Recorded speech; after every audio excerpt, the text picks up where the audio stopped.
Spenny Kuiper Jr. Sit 52 podcast 2026 NFL Draft Extravaganza. My name is Jake Luca. I'm joined on my screen by Spenny Kuiper Jr., by @Cole Jackson FB. I don't know who that is, but he has somehow joined the proceedings here tonight. We're here to have a good time, here to have fun, here to watch the Ravens make their highest pick in a draft since 2022 when they got a pretty good player in Kyle Hamilton. We are joining mid-draft here, brought to you by Jimmy's Famous Seafood, I should mention as well. We've got 4 picks in, boys. How are we feeling so far? Spenny, I'll start with you.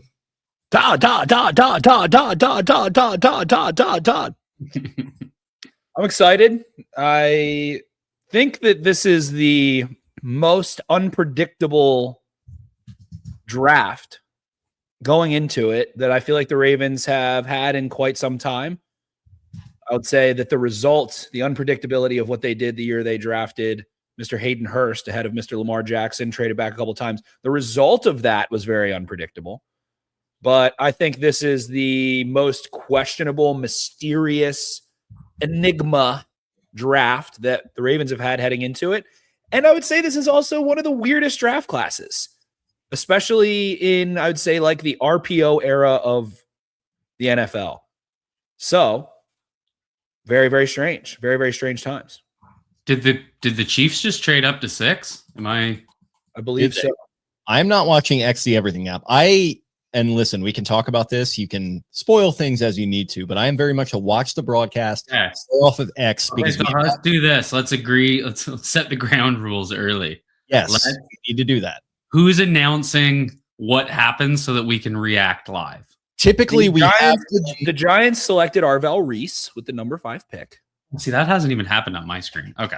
No, it gets way behind. It gets way behind. So the ground rules are Ravens specifically try not to spoil it until it's announced to us. That's what we've done in the past. That's when you're talking about. Listen, Cole, let me teach you a little something about viral moments and learning how to go micro viral or even macro viral on X, the Everything app. You want to have that authenticity. You want to have the broadcast and the pomp and circumstance. So we'll try and keep things. Well, let me say this. If we get up to number 10 and the Ravens have not traded up, all 3 of us are logging off of Twitter. Can we agree to that? Yeah. Let's say 11. 11th? Okay. Yeah, the Dolphins.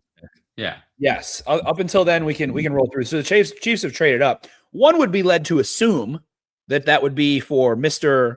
Mansour Delane, I would assume, based on Trent McDuffie. I mean, you're right. It makes sense. It makes sense. Miles there as well. I was thinking Reuben Bain. Yeah, him as well. God, can you imagine all this talk? And this happened with Kayvon Thibodeau, and it happens every couple of years. Oh, this guy, this pass rusher, for whatever reason, his measurables or something off the field, he's going to drop. The Ravens are going to jump up and get him. And what do you know? I can see the Chiefs very much doing that. I just don't care about his arm length. Like you watch him play, I just don't care. You're not an arm length guy, historically though, right? No, but I mean, it does matter sometimes. See, I love the player so much. I would say though, when you're picking that high, I do want blue chip. You want the freaky stuff. Yeah, I want. It's not even the freaky stuff. I just want every little box to just have a little check mark in it. So trading up for it, bold. I mean, the player, outstanding. The bend, outstanding. The violence, the physicality, the motor, outstanding. I think that the ability to diagnose, outstanding. I love the player. So, I mean, has to put you a little uncomfy, though. He's shorter and has shorter arms, and, you're willing to bet on all those things, and then, yeah, go for it. But that should be a pretty hefty trade that had a pretty hefty price, one would think. So, Chiefs think they have they're one piece from something, I believe. They still have the 29th pick, so they can go, get a player. But to me, that's like round 2. I don't expect to get an impact player day 1 at 29 or in the mid-20s, really like the 20s. By the pick 20, I'm like, it's okay if they take some time. I don't need that player to be a starter at all, typically. So they have their eyes on somebody. Needs for them, I guess, wide receiver. I mean, maybe I don't know. Mekhi Lemon, I think, would be sick on the Kansas City Chiefs. I don't know. But what do they need? Corner? They need corner real bad. They need, I guess, a receiver. Again, I guess. Curious. And I would say this. Let's say we'll do a hypothetical. I got a good question, I thought, earlier, and I wanted to talk about it. So going into this draft, like, to me, it's basically like, is Reuben Bain there for the Ravens around 10 or 11? Yes or no? If yes, would you consider trading up? Let's say trading a 3rd round pick and a 3rd round pick to go get Reuben Bain. If you do see Fano and Vega and Francis all on the board.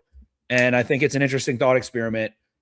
Would it be worth it to go trade up for Bain when you do have needs on the offensive line and you probably really like one of those guys, if not multiple of them? I think it's tough because there are multiple. The strength of this draft is in the double digits between 30 and 100. You know, that's where I think the strength of this draft is. And you're giving up one of those picks that you have as ammo to get up there. So, I mean, they just have so many spots they need to hit. Like, you need to find a center. So if they trade 80, are you then pigeonholing yourself into 45 to go get a center? And if they trade 45 to move up, you're not picking anything, and then you pick a center, and then you're out of day 2 with Reuben Bain and a center? Is that enough? It feels to me like they are not in the luxury pick business right now. Like, they're picking 14th for a reason. I see multiple holes on this roster, multiple along the offensive line alone. And I know they got Hendrickson and everything, but, you know, pass rusher remains a need. And that makes me think a trade up for Bain could happen, but then that handicaps you as far as Mansour Delane was the pick for the Chiefs. Sorry to cut you off. It was Mansour. Oh, okay. Oh, you're good. But yeah, I mean, that's another one that, you know, there was rumblings that he could be a guy that they could have picked. There's been rumblings that they're looking at safeties. That feels like another luxury to me. These wide receivers that they're getting mocked to, like a Lemon, like a Jordan Tyson, that feels a little bit of a luxury situation to me. And I'm not really sure that they're there right now. You know, I'd like to think they're a Super Bowl contender. I'm sure I'll talk themselves into being one come training camp once, you know, all the dust is settled on the offseason and things are looking a lot tidier. But right now, multiple needs to fill. And I think you want to get yourself in a spot at 14 with a stick and pick where you're going to get the best player available that fills a need. To me, I think that, like, Bain versus one of the offensive linemen is really interesting because they're both true needs. Yeah, I would say that Vega is a box checker. Cole, would you agree with that? I would say, like, I want a box checked. I would say he checks every box. Is he the most testing athletic guard on earth? No, but I think he is athletic enough where I'm like, cool, good. He's safe. He's a safe your layup. You know, clean, easy layup. Cruz has a fast break right there. That's your layup. But do the Ravens want to take a step back and hit a 3? We also, Spenny, you made a good point on Twitter. Like, we don't exactly know who they are right now, right? It felt like John Harbaugh maybe had some sway with the roster construction. He probably had a lot of sway in the draft room. We certainly know he did when they're taking guys like Ben Mason and Jordan Stout in the 4th round. Those feel like John Harbaugh getting up on the table, and you got to appease your guy. You've got to allow him to have a little bit of power to, you know, create some, you know, good power dynamics there where it's not one lording over the other. At this point, I feel like Minter is going to have some sway, as he should. I think it should be a bit of a partnership, and that makes me wonder, does that make them automatically more aggressive to go up and get Bain? I feel like that's part of the calculus now that we have to consider. Yeah, and I think that, again, both are true needs. And because of that, I think the Ravens are asking themselves this same question. So I would say the one thing I would rebuke would be that you said they don't know who they are. I think they know who they are, but I don't know who they are. And I don't think we know who they are. I think I said we could roll the safe on that. Okay. Maybe whatever. But I think I don't know who the fuck they are. So that's why I'm like, I don't know what's about to happen. So to me, it's like Bain is an outlier, doesn't check every single box, did have a weird situation occur, something, you know, with the vehicular. I don't know the full details. I don't want to use the wrong words. I know someone died. Not great at all whatsoever. Very bad. But you do your due diligence on that. So if you're cool with it, you move on with it. And if the Ravens were ready to punch this pick into the sun and punch next year's 1st round pick into the sun in seeking Max Crosby, who was a high caliber pass rusher and a high caliber run defender in Jesse Minter's defense, who likes to rush 4 and likes to have high caliber fucking edge rushers, then that to me is a situation where, like, Hendrickson obviously canceled out, I would say, 0.85 of Max Crosby's best, not nearly as good against the run. But if you have Minter coming in and Minter's staff is banging the table, and Minter's staff is banging the table for an edge rusher that is Reuben Bain, you do want to prioritize getting that head coach confident, comfortable, feeling good, giving him the pass rush that makes him feel like, all right, I'm a head coach now. I can call the plays. I can get the pass rush. I can do everything I need to do. So I think that's a lot of it. So all that to say, like, if that's what Minter wants, I think I do make that trade up to 10 or 11 if Bain is sitting there and you are comfortable with the medicals and you are comfortable with the unfortunate incident that happened, I believe, last year that resulted in someone's death. So all of that to say, like, if that's the path you want, that's the path you take. And I think that's not a bad path. And to tie a bow on that, like, we were pretty shocked when they went and got Mike Green last year in the second round. And like, that's an off the field thing involved. And like maybe it speaks to them being a little bit more comfortable with that kind of stuff writ large. And again, we think that they need to and have needed to be that way. Jeremiah Love has the highest amount of guaranteed money in the NFL history for a running back at $50.5 million guaranteed. Big pick there was chalk. And I will just say this is the NFL that I love. So with Pat Thorman on Twitter, clown show. This is a clown show. We're back, baby. We're back. I love 10 years running backs won't matter again. And then in 20 years they will. And I'll have another sip of tequila. Well, it's just funny. And I'm talking about luxury picks and like, are you in a position to take a luxury pick? I'm not sure the Cardinals are, but like, I love the report that came out that like, hey, as Cole drops to go watch the Ottawa Senators, just so everyone's aware, he's going to be in and out so he can watch playoff hockey and keep one eye on the draft as well. But I love the report that came out. It was like, oh, well, listen, we got to sell tickets, right? We got to get people into State Farm Stadium. So we got to take Jeremiah Love. I love that, like, Michael Bidwell, knowing what kind of owner he is, probably did have his thumb on the scale a little bit there. But yeah, it's exciting. It's cool to see running backs kind of take that, as Cole is immediately back. It's cool to see. I don't know what happened. Take that next leap. Oh, I thought you were. I thought the boys were on the power play there, getting pucks on net. Cycling the puck. No, they're playing like shit. They come back home down 2-0. Why do all my teams choke in the playoffs? Like, seriously. Maybe it's you. Jays choke, Ravens choke, Sens choke. Maybe you're the most. Maybe I'm the problem. You need to all take. All my friends are dead. Push me to the edge. All my friends are dead. Okay, Eric the Carnell trade breakdown. They have pick 7. I'm so lost right now. Washington. The Chiefs traded up to 6 and drafted Mansour Delane. The Commanders' pick is in, and the Saints are on the clock, is what I'm having, I believe. Okay, so the Commanders had pick 7. Yeah. Yes. And I thought they had pick 12 for some reason. I'm so. Kayvon Thibodeau has to be getting traded also after. You would think, right? They have 4 edges now. Yeah, John Harbaugh goes from having no edges to all the edges. And I'm also confused on order because I'm looking at DJ's mock from this morning, and he has trade. Yeah. So he's got Saints at number 3. I'm like, what's going on there? He's like, oh, projected trade with Cardinals. It's like, come on, DJ, let's get it together. Let's do an ethical hooping mock draft before we do the trade one. Trades versus predicting trades is, especially for non-quarterback needy teams. I think it's fun, and we do have to talk about Kyle Hamilton's idea where he's like, we need to do like a Warren Buffett style. If you predict every pick with trades, somebody gives you a cash prize. Hey, Kyle, you got a lot of money, so if you want to go the Warren Buffett route and be the benefactor, be the daddy Warbucks that can put that together, I think you're the guy. You have the idea now. I don't think anyone's ever even gotten like 16 right. I don't think anyone's ever shot 50% in an NFL draft first round. I want to look at something really quick because I thought this was interesting. Everybody talks shits on the trade value chart. The Chiefs traded for pick 6, 1,600 value points. The trade was for 9, which is 1,350, 74, which is 220, and 148 is 32. Guess what that total is? 1,602.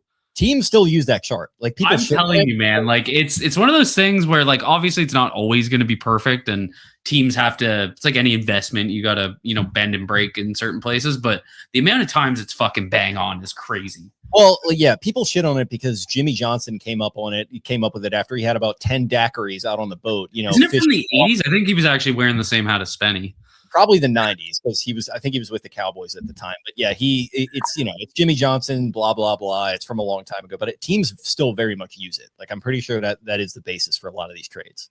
So the Chiefs trade is, maybe I'm just crazy, but getting from 9 to 6 and only giving up 74 and 148 to me is kind of bananas. I feel like it should take more than that. But again, it's not a quarterback draft, so that's why it's a weird draft. So what does it take to get from 14 to 11? There's a premium for quarterback trade ups, right? Like you're adding in more. So fair.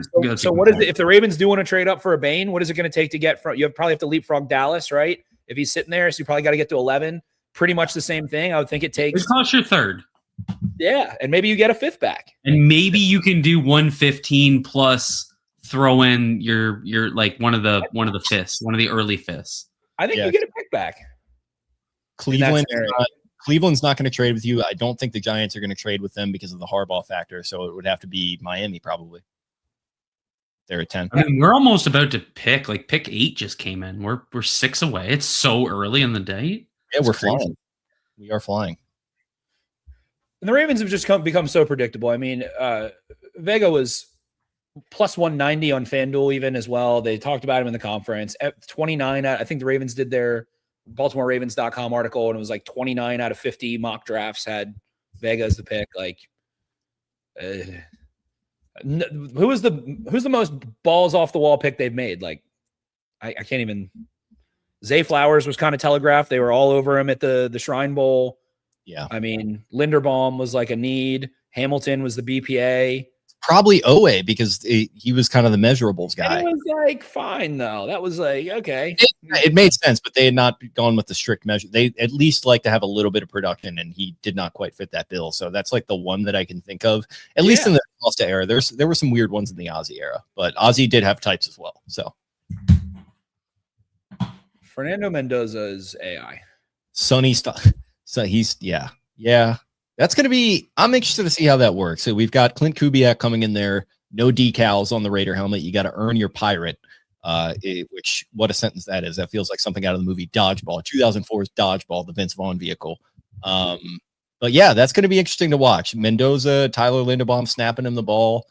Max Crosby, presumably back in the mix. I don't know. I'd hate that pick if I'm a Commanders fan. Yeah. I got B-Wag and Sonny Styles in there, baby, and Frankie. There's so many like they really need to fix their offense and try and build around Daniels, and you go with a linebacker at 7.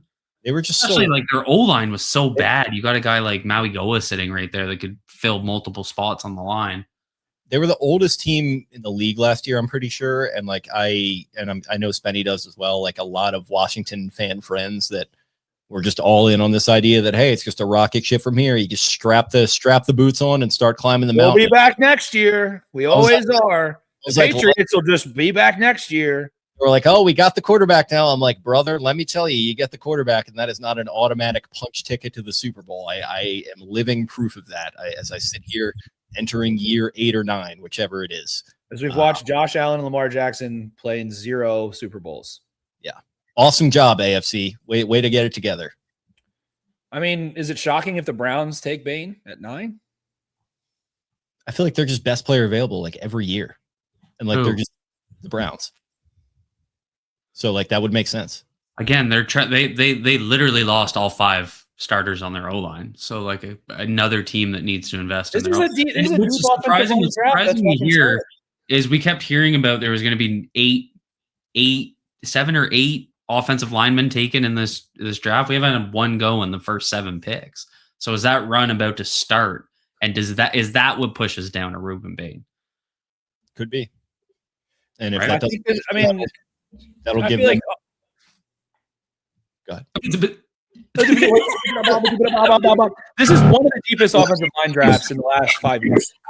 I would argue maybe the deepest offensive line draft in the last 5 years. I feel like there's the most projectable starters in the last 5 years. There's a lot of guards. Like there's a lot of guards. I haven't seen any in years. There's 17 centers. I can't remember the last time where I've been like, I've had 6 centers that you could sell me on, and I'm like, yeah, they could probably start year 1.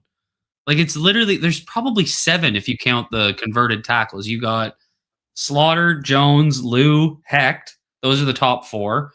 Then you got Zune. You got Jagger Burton out of Kentucky. You got Brian Parker. That's literally 7 and I don't think that's like being outrageous about the projection. I think all 7 of those you could actually sell me on.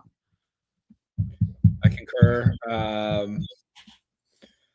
Let's see. I mean, I feel like even Fano and Vega are available at 14. Who do they pick? I mean, I'd like to think Vega. I mean, it's again, I feel like that would be best player that fills a need, kind of bringing those 2 points together. Kind of, but like Ronnie Stanley's not getting any younger, and like we know about his injury history, like that would be interesting. It's just like, what do you do with him in year 1? And I feel like you need a guy. I think he's a center year 1, right? Like the only way that pick makes sense to me is if they drafted him to play center. Gone. Did he go 8? Oh, okay. And So did we talk about who went or that 9? Did we Oh, talk about no. who I went think the chat tricked me. The chat tricked me. Oh, okay. Anna C 2214. Did we get ball sacked on this one? Anna wouldn't do that, would she? Who could say? Anna Banana. Did we talk about who went 8th?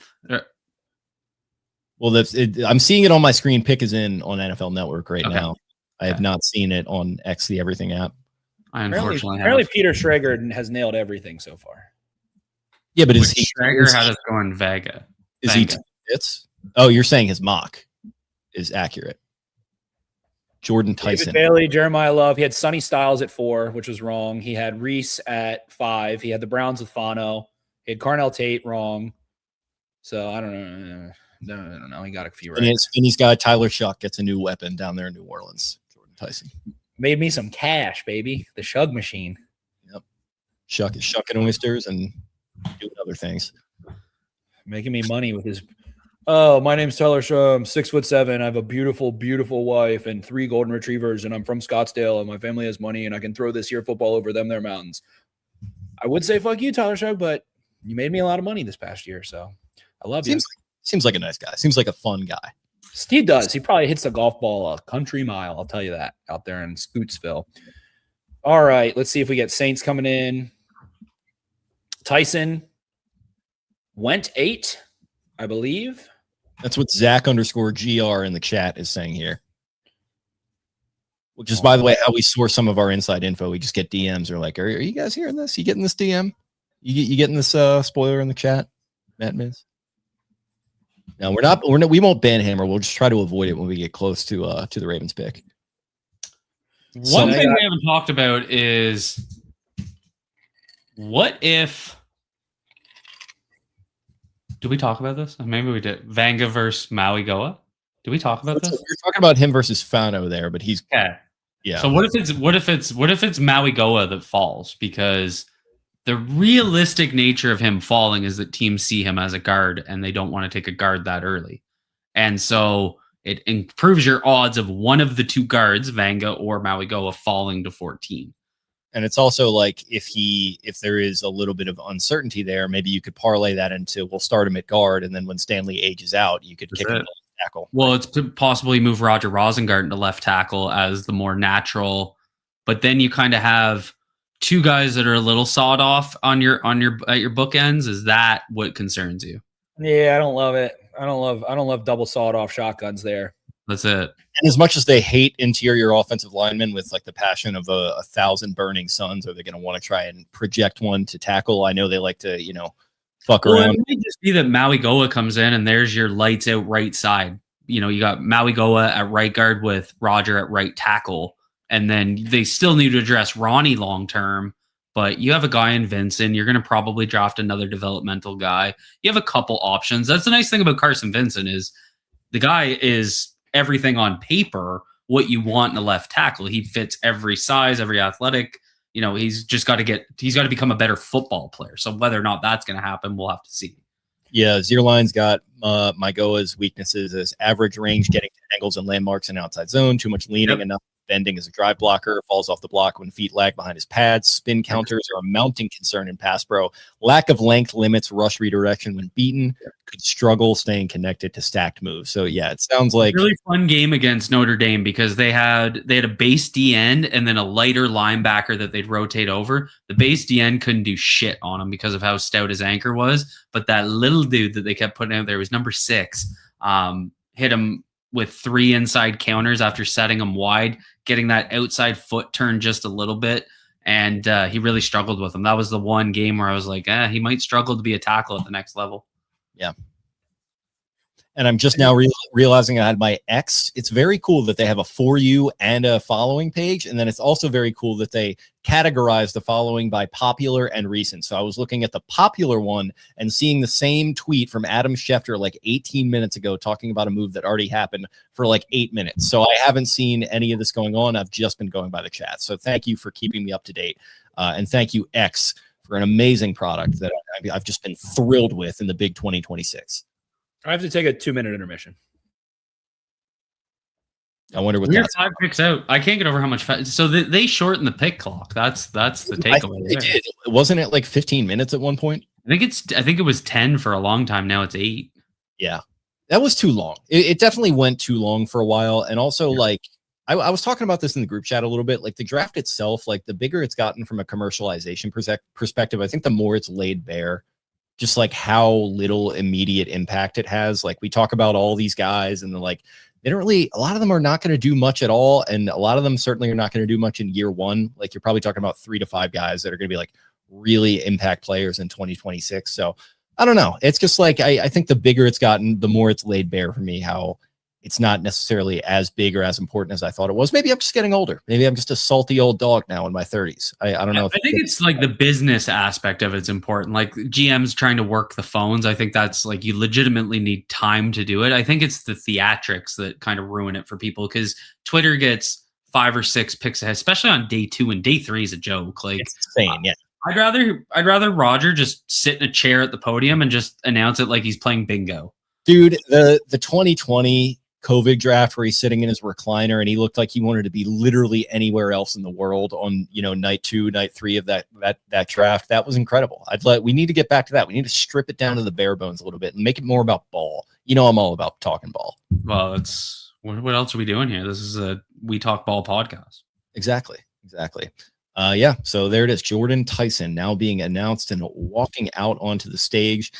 Some injury concerns, if I'm not mistaken, there with Mr. Tyson. Saints taking another wide receiver to pair up with Chris Olave. It feels like they take one every other year at this point. And yeah, I guess they're all in on suck for Chuck. They're going to try and make this thing happen with him. That's exciting to see. The NFC South just always feels like kind of a non-factor of a division. It's been a little bit more fun getting Baker into the mix there in Tampa Bay. But overall, I don't know. The Saints, I think they'll be a fun-ish team to watch there, maybe push for that 500 record. I'm excited about them. Do you think they'll come marching in? Of course. My Cajun roots, I always have a soft spot for the Saints. And, if I were one of these, I have an AFC and an NFC team guy, they'd be right at the top of the list there for me for the NFC. Jordan Tyson, a very fun player to Nolans. I don't know. I don't love Carnell Tate that much to go at 4. This is a weird draft. I think he's a good player. Honestly, reminds me in ways of Calvin Ridley. A little more meat on the bone than that. Sharp route runner, sharp angles, little thicker than that. But I don't know. It's just wild to me that he's a top 5 pick in a draft. I think that's a need pick. It's like, we got Cam Ward. We got to go get him a weapon. Like, we have to. Top wide receiver that we like. And any, I will say this, like, Buckeye receivers, they're not missing all that, in my opinion. I mean, maybe you could check the facts on that, but I feel like they've been pretty dynamite the last several years. Yeah. Jordan Tyson, I like a lot. I mean, I think Sonny Styles is nuts. I think he's a pterodactyl. If the Ravens are in that position, like, picture 2020. Funny enough, the Ravens went linebacker. That's what I was thinking. I was thinking like, that didn't work, did it? I just outed myself. There you go. Picture how pissed you were that night. I was actually pissed. I wanted Diggs really bad. Little Diet Coke for the boys. That's the same one we were talking about, where Roger was sitting in his recliner, just with a mean mug scowl on his face. I enjoyed it. I wish we could go back to that. I think that might have been the first one we ever live streamed, because we didn't stream for 19. I remember we did like recap podcasts and all that, but we were stuck in COVID. StreamYard. Browns, I assume, get Bain here based on that. Can I spoil number 10? Oh my God. Yeah, that pick would have been a slam dunk to me. We are now firmly in Bain range, and it has to be right now. It has to be right now. Yeah, they have to trade up to trade for him. The Cowboys are going to take him. I will say, I was told today by a source close to the situation that it was not a slam dunk by any means that if Bain was available at 14, that he'd be a Raven. Which goes to show you that, and I mean, it takes one team, right? He could go next pick, but obviously there's teams that are out on Bain. Well, the team that's on the clock now is the team that plays in the town he currently plays in. So like, that wouldn't shock me if I wouldn't say it's getting cute, but if they just said, hey, let's just go get the Hurricane who like everybody loves. And the Cowboys seem like a really good landing spot for him. based on kind of what's happened. And Jerry loves a flashy player from a team that was in the national championship. I could see him getting in the mix, slugging some Johnny Walker and saying, "Go get it." Like Jerry goes out with the boys and has a couple pops. He doesn't care how long their arms are. Yeah, exactly. He just wants to. Are you going to look good wearing that uniform with the star? Yeah. Are you going to put asses in seats? That's what we're here to do, and hopefully sack the quarterback once or twice. Which they've got Donnie E though, so that's weird for the Cowboys. I mean, they're different players, but just both. We just talked about like don't love having two sawed off tackles. I don't love having two sawed off outside linebackers. Him and Green. It's a fair point. No. I'm saying with Donovan, Iziraku, and Bain, which is a fair point. And we saw Green get locked out a few times last year just because of. Tackles were able to beat him to the spot and lock him in. And is that going to happen with Bain? It's a fair question. I think Bain's a lot more violent of a player, and that's why he just weighs more. Well, he converts speed to power, and we've had this problem with how many outside linebackers in the last 7 years. They just can't get into that phase of getting that inside hand into the chest plate to be able to set something up. Like Owe just never got there for some reason. Yeah. It's going to be interesting. And so John Harbaugh's first pick is my Goa. So that's going to be interesting. Building the wall in front of Jackson Dart. I know John Harbaugh loves that. Loves building that wall. I just got a text that says you'll get Kenyon and you'll like it. So prepare. Honestly, I was on a podcast like before we got going here, and we were talking about that prospect a little bit. If it's a trade back, I think I'd like it. And then like we were talking about, you could, build up the offensive line a little bit in the meat of this draft, maybe trade for a guy. I don't know if I'd love it, but it'd be fun. It'd be exciting. And he'd be like, it's kind of just plugging a likely replacement in there. But with as good as they are at picking tight ends in the mid rounds, that kind of makes you wonder, can you just sort of wait on that position a little bit? I don't know. It's a fascinating dilemma with good tight end draft too. Cole, you said it perfectly earlier. You're like, he's a good player. He's a good prospect. He has insane measurables. And you're picking super high. It is just a weird draft. Like the point you just made, Jake, all of that is just, I don't know. It's very weird. I'm not shocked, man, if the Ravens take a weird receiver here, if they take an Omar Cooper or a Denzel Boston or something weird, not shocked at all. I like Mekhi Lemon a lot. He is not gigantic, but man, he is just a road runner and a tough son of a bitch. He's got a good attitude on he has an edgy attitude on the field. He's a competitor, all those things. Sticky hands, great after the catch, smart, man zone, everything. USC receivers are also just fucking sick. But EDC has picked 3 wide receivers in the first round out of 7 drafts. Like he'll pull the trigger on that position in a way Ozzie was just never to. Like, so the Cowboys just traded up. One pick. Oh shit! There we go. I think we probably know what that's going to be. I think we just called it, and I think they know who they were trying to get in front of it. It might be the team that we root for. Do you want me to say it or wait? Do you have it? Yeah, you can say it. We can go ahead. The Cowboys have selected Ohio State safety Caleb Downs.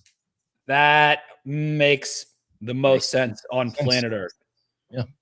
Why trade up? Was Miami going? Oh, someone was trying to trade up. I bet the Ravens were trying to trade up with Miami Probably. Honestly, probably.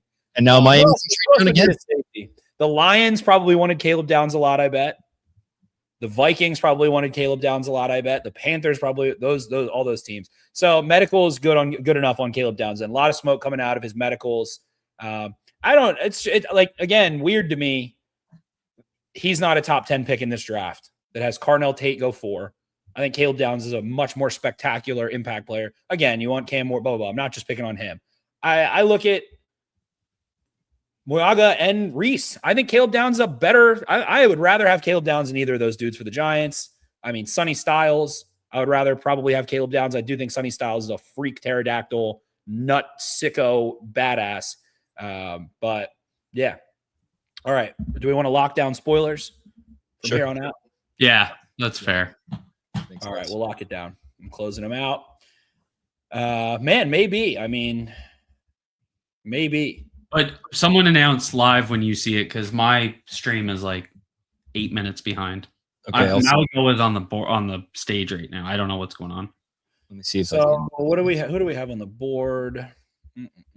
Okay, yeah, I closed the comments out too. If you click on the comments, I mean, the Dolphins desperately need a wide receiver. I would think Mekhi Lemon would make a ton of sense here. I know he had weird interviews, whatever. What's the state of their offensive line? Because you got Vegas. Why would the Rams not take Bain? That's my question. Why on earth would they not take Bain? They want Lemon. He fits exactly to a T what they like, those fucking bull rushing sickos. Him and Jared Verse would be super fun. They got Byron Young is bigger. Let's go, baby. Fuck yeah. What's the score? Fuck the Hurricanes. 1-1. Let's fucking go. Fucking choking pussies. All right, I'm gonna clip that. Yeah. Fuck you.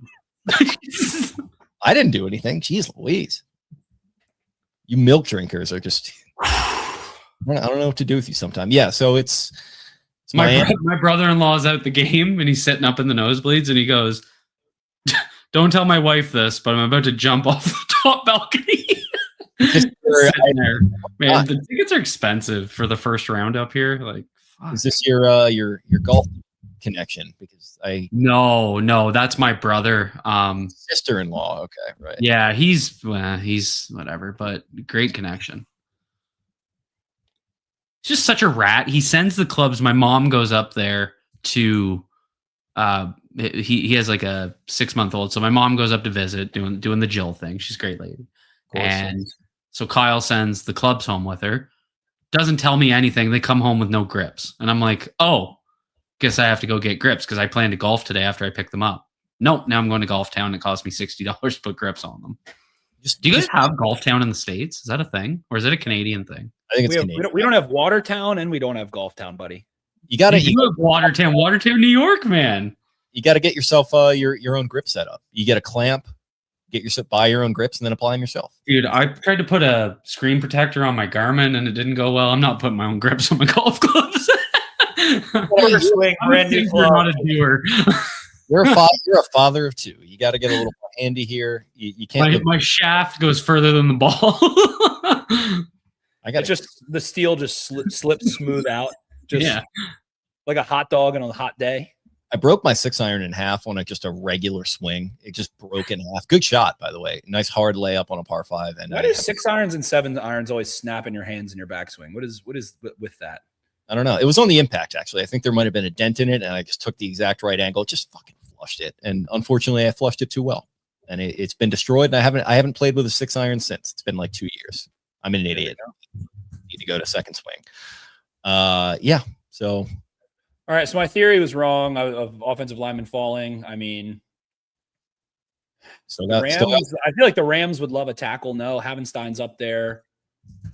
Who's their left tackle? They have a quality left tackle. No, do they still have? I thought Havenstein retired. Did he retire? I think he did. Yeah, they've got McClendon and Alaric Jackson, so I think they would have loved a tackle there. They signed Jackson to a big deal. McClendon, Dotson, they have a good offensive line kind of, but I think they'd love a tackle. And so that might be Freeling, maybe. I wouldn't be surprised because I feel like McClendon and Jackson are both serviceable. You can take Freeling, who has what, Cole, maybe 15, maybe like 18 starts, something like that. Yeah, the Freeling's big thing is he's only a tackle, right? So you just have to factor that in. Who cares about that? That's a good thing. Well, are we talking for the Ravens? No, for the Rams. Oh, for the Rams. I was saying Freeling for the Rams. Yeah, that could make sense. Yeah, fair point. I think Rams Mekhi Lemon makes the most sense to pair with Puka. I would be a little surprised if the Dolphins don't take him right now. Yeah, with both the other two receivers gone for sure. Yep. It's kind of like there's 3 guys. There's 4 right now, and it's been the 4 that we've debated the most. You got Vanga. You got Sadiq, you got Lemon, and you got Reuben Bain, which is the fucking wild card in this whole thing.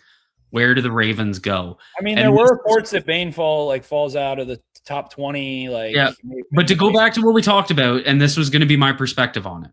If the Ravens go Sadiq here and they leave Bain and Vanga, for example, I can get around on Sadiq as a player. I think there's going to be production there. Insanely good receiving threat vertically. Checks a lot of those boxes. but I'm going to have a hard time just not thinking we could have gone in a better direction. That's really my perspective on it. It's not that it's necessarily he's bad. It's just that there's other better things. The player itself doesn't exist in a vacuum. Like if there were better options for you there, and like again, like those guys could go on and have tough careers and poor situations elsewhere, but you just never know how it's going to work out. You know, I just find it to be mismanagement ultimately if that's what they end up doing, because I do not think they're the same player. Isaiah Likely is a very different player, but if you want to have that kind of tight end versatility, whatever, he got better on the outside. You might end up asking, I mean, I think it'll still be a tall task. It's 6'3", 245 to ask Sadiq to go inside consistently, especially early, and go cross guys' face. But I think it's mismanagement to let Likely go for, I mean, sure, it was, what was it, 340, probably an effective 227 or something like that, and then end up taking a tight end at 14. But it is just that weird of a draft, and he, again, is a 10 out of 10 athlete. So, I mean, I will give the Ravens the benefit of the doubt. I don't know what their vision is offensively. I do not know. I know you can, Declan Doyle isn't exactly been a forward play caller at the ripe age of 7th grade, but I don't know. I do not know. So if they take him, have a plan for him at 14. I just want them to take an offensive player, frankly. Like Bain would be cool, but at when was the last time they drafted an offensive player in the top 15? It was Ronnie Stanley almost a decade ago. So it was a decade ago. Yeah, over a decade. Yeah. I mean, so 2016, 10 years ago. It's been 10 years since you have picked an offensive player in the top 15 of the draft. So top half of the draft, even, you could say. So I don't know. I don't. Does that make you have to? No. Would I be happy with Bain? Absolutely. I think Bain would be. If they like it, I like it. I do give them trust. I give Mike. God, I just got a scoop on this is a text. The Rams are about to fucking shock everybody. They're taking Ty Simpson. Yeah. Yeah. Okay. You fucking kidding me? Yeah. I like Ty Simpson a lot. I like him. Is that on the timeline? If it's on the timeline, then I'm an idiot. But I didn't. I closed out the everything app and the comments. I'm not in anything. I'm just watching the broadcast right now. Jordan Schultz, all he did was tweet Owen Wilson's "Wow" 1 minute ago, so that's what he's tweeting about. I had that on the soundboard, and I took it off for the. That's what a bad move by me. And Jordan Schultz, kudos to you, buddy. That's a great gift. So Ty Simpson. I guess our boy from Georgia, unfortunately, did not. Official? If Cole says it. Who the fuck did the Dolphins take? It's a good question. I don't. I'm so lost. Like if this stream wasn't the Dolphins. Oh, I don't think it's been announced yet. I just got an early text. Okay. Yeah. Now, was this an early text from one of your sparrows, or was this an early text from someone who's just watching Twitter and knows? No. That's why I said check the timeline, but it doesn't look like it was spoiled on the timeline. I mean, I'm also going nuts. The Ravens have a decision between Bain and Vanga. So did Mekhi Lemon go to the Dolphins? Is that what I'm missing? We do know that they like Proctor.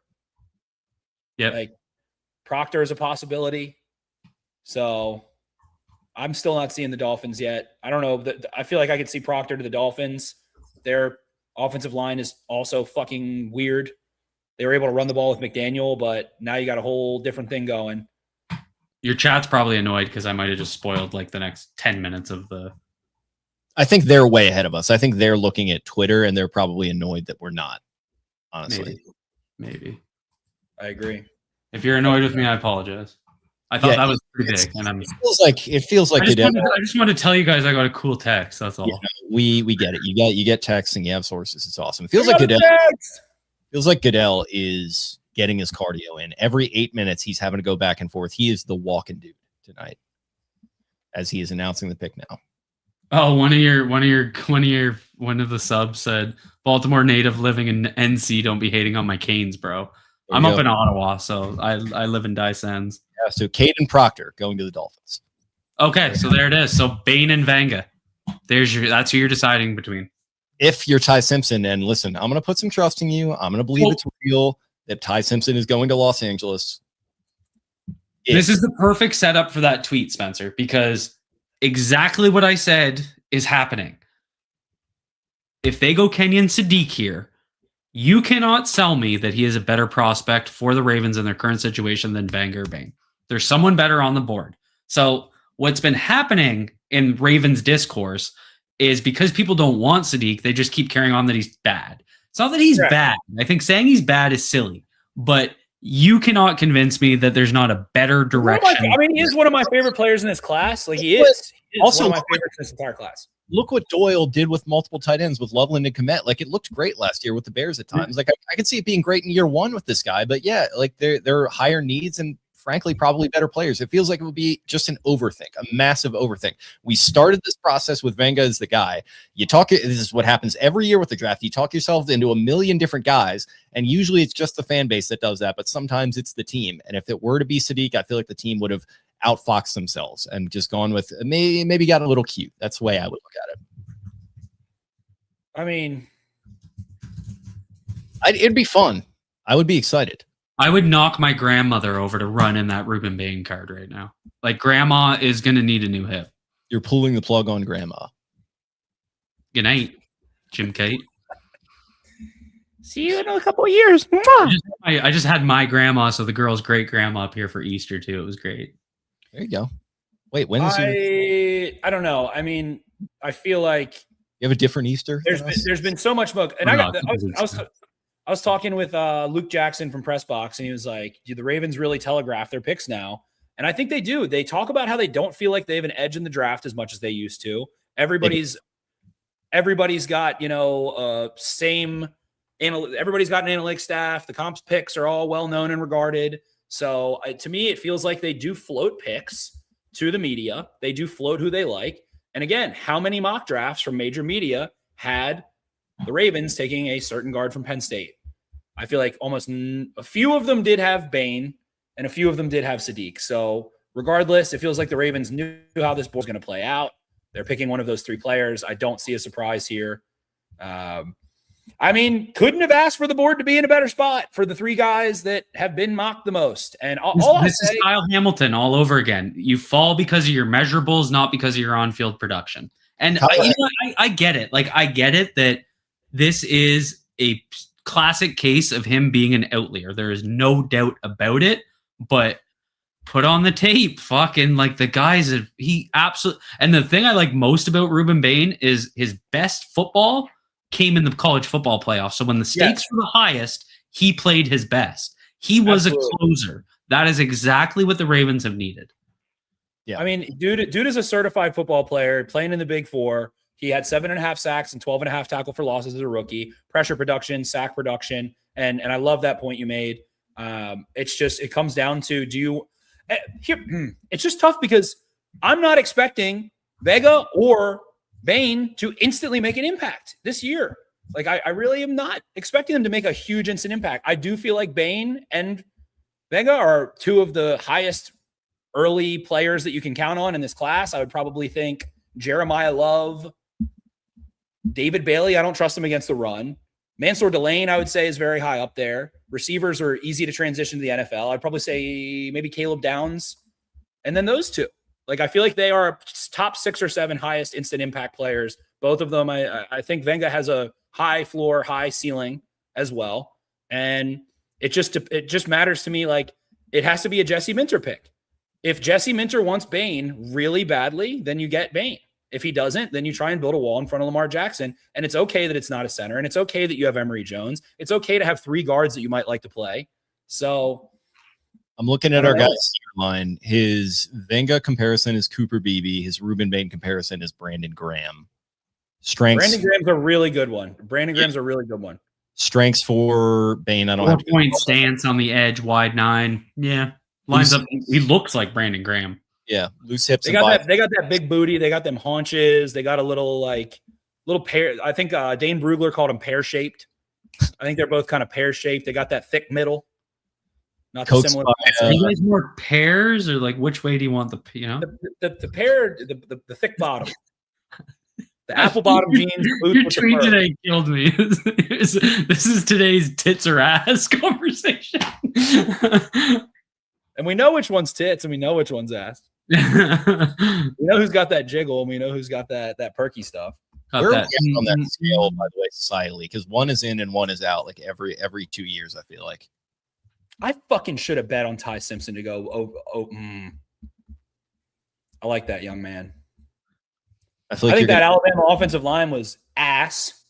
I think he played really well until he got the shit beat out of him. And he gets to go. Sean McVay is handpicking him. Sean McVay's no, he took off. No, he wasn't coach when they took off.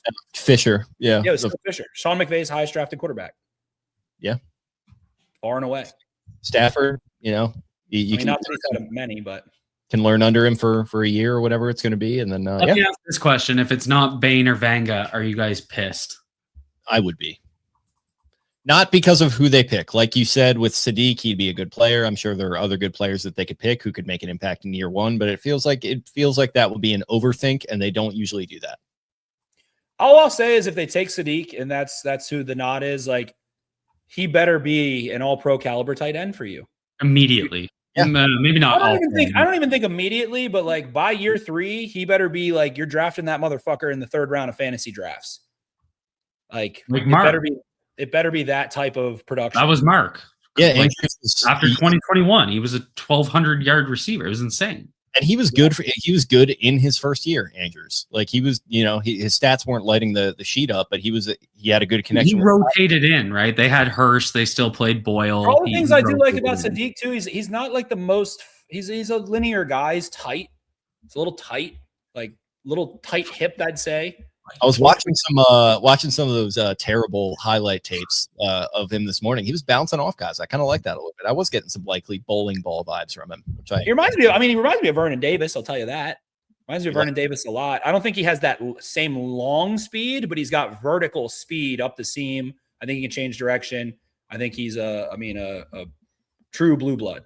He kind of reminds me of like Eric Ebron. Like if I had to, it just comes down to me. Do you want to take an offensive player or do you want to take a defensive player in Bain, or do you want to finally get your wrongs righted? And it's like, again, if Minter's banging the table, that's fine. But how long are you going to let this offensive line not be a weapon and not have enough depth and not have what you need? So, I mean, I think they're looking at I saw a mock today, I think, where they stuck and picked at 14 and then they traded up to 32 as well. I feel like that could be in play too. And I think that was that Schrager? Jeremiah.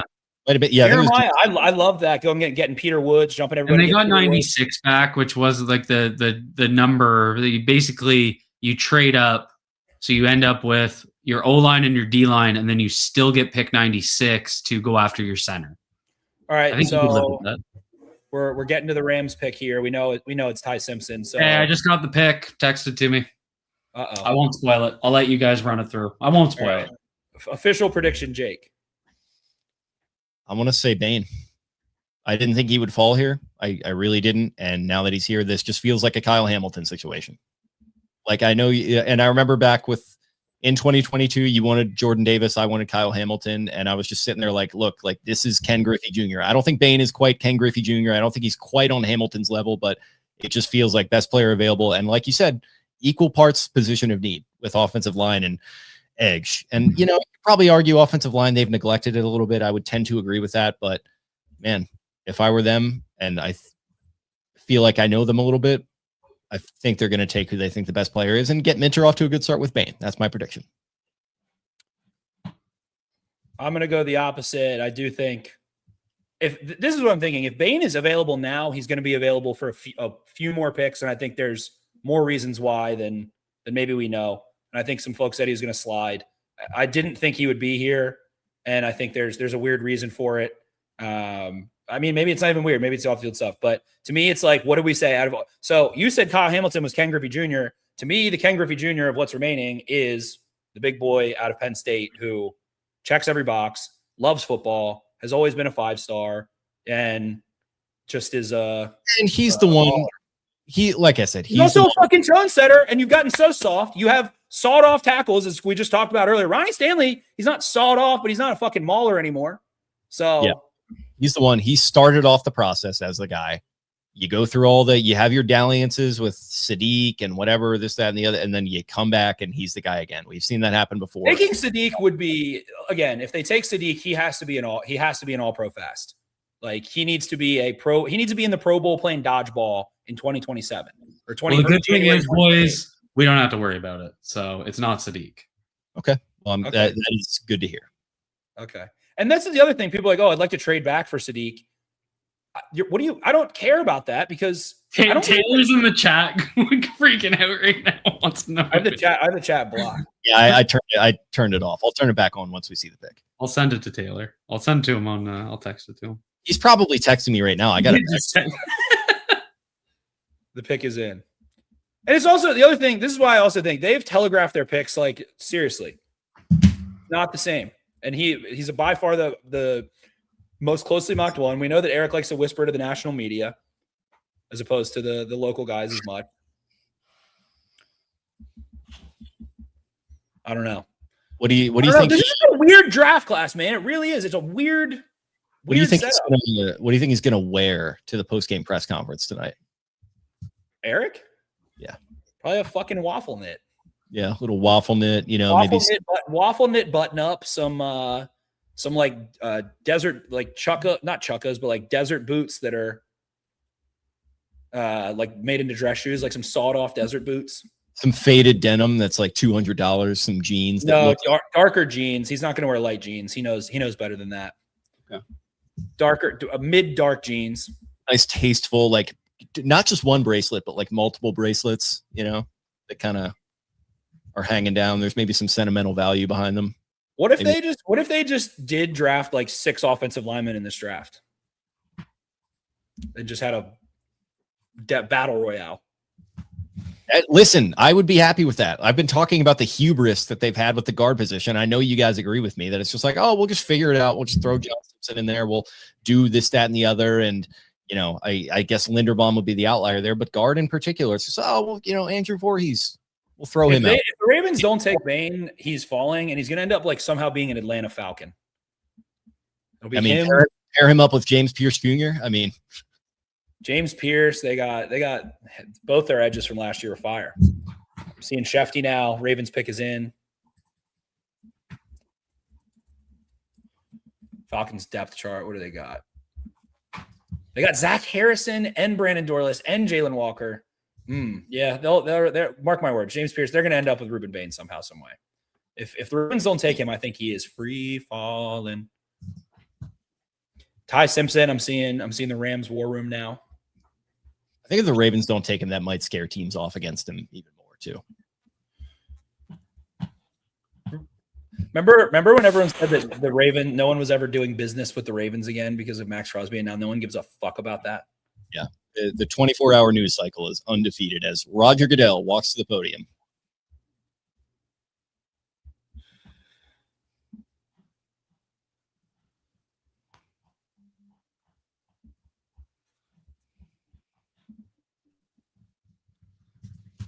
I see a straw-hatted Ravens fan. Shout out to my straw hat boys, my brethren. You nailed the pronunciation there. Oliver Vega Ioane! Your newest Baltimore Raven, Oliver Vega Ioane. So now it's just going to be, should they have gone Reuben Bain? That was the only pick. Look at the grown man that he is. I would have went Bain.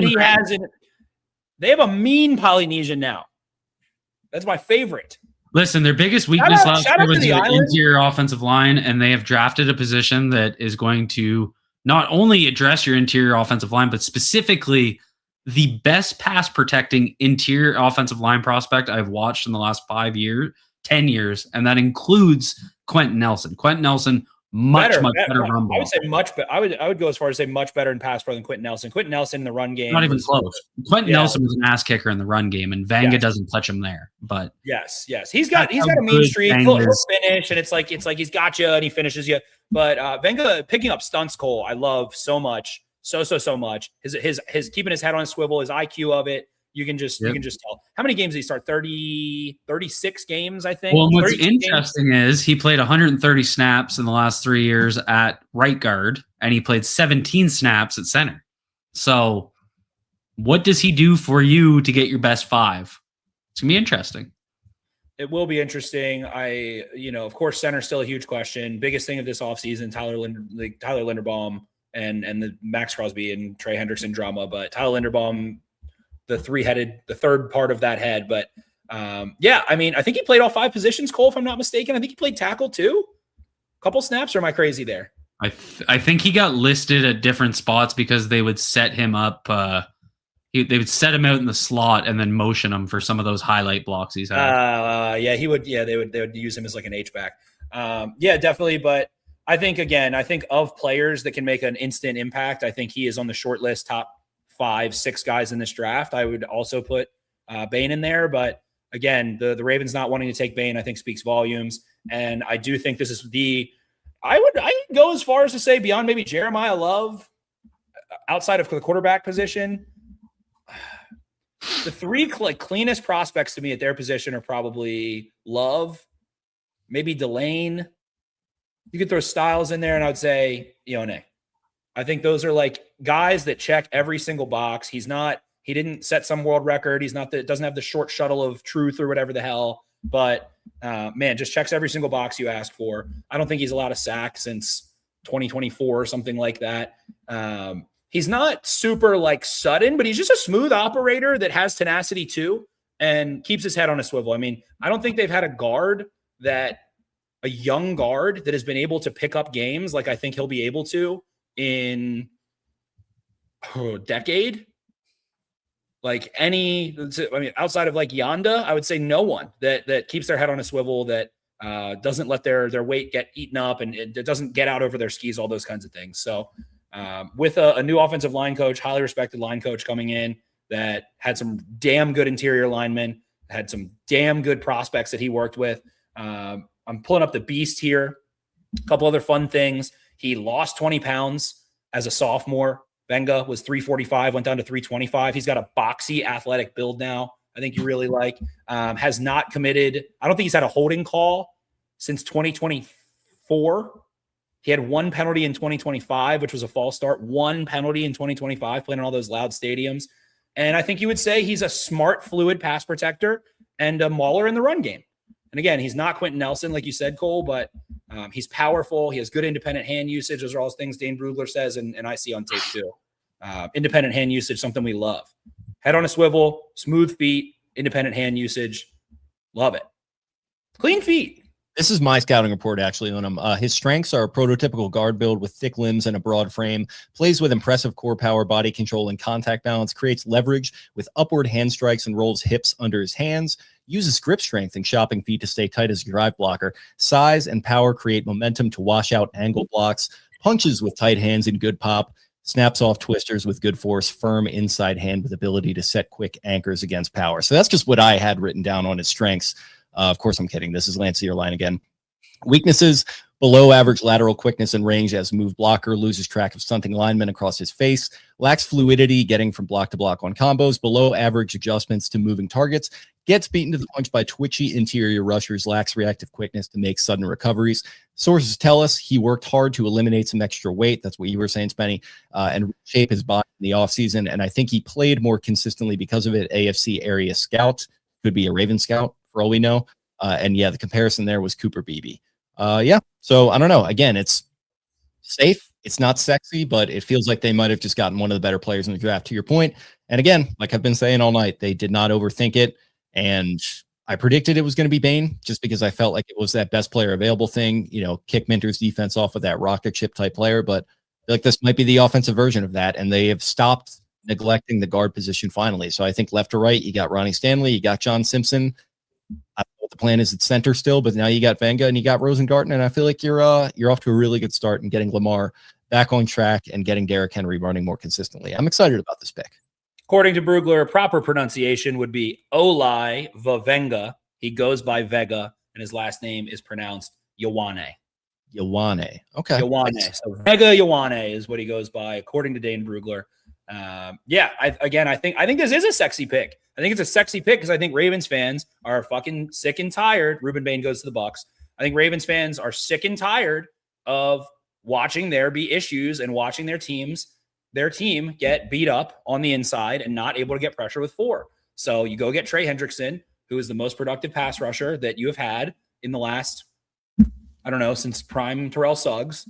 And you go get check every box, top half of the draft guard. And to make that pick, like to pick a guard, they better check every box, which we believe he does, but they better be an instant impact player, I think, for you. And I think he is one of the top high impact guys in this draft class from day one. I think he has high floor, high ceiling, all of those things. Experience, technically clean, doesn't commit penalties. There's just nothing to knock. And any report you read is that he fucking loves it.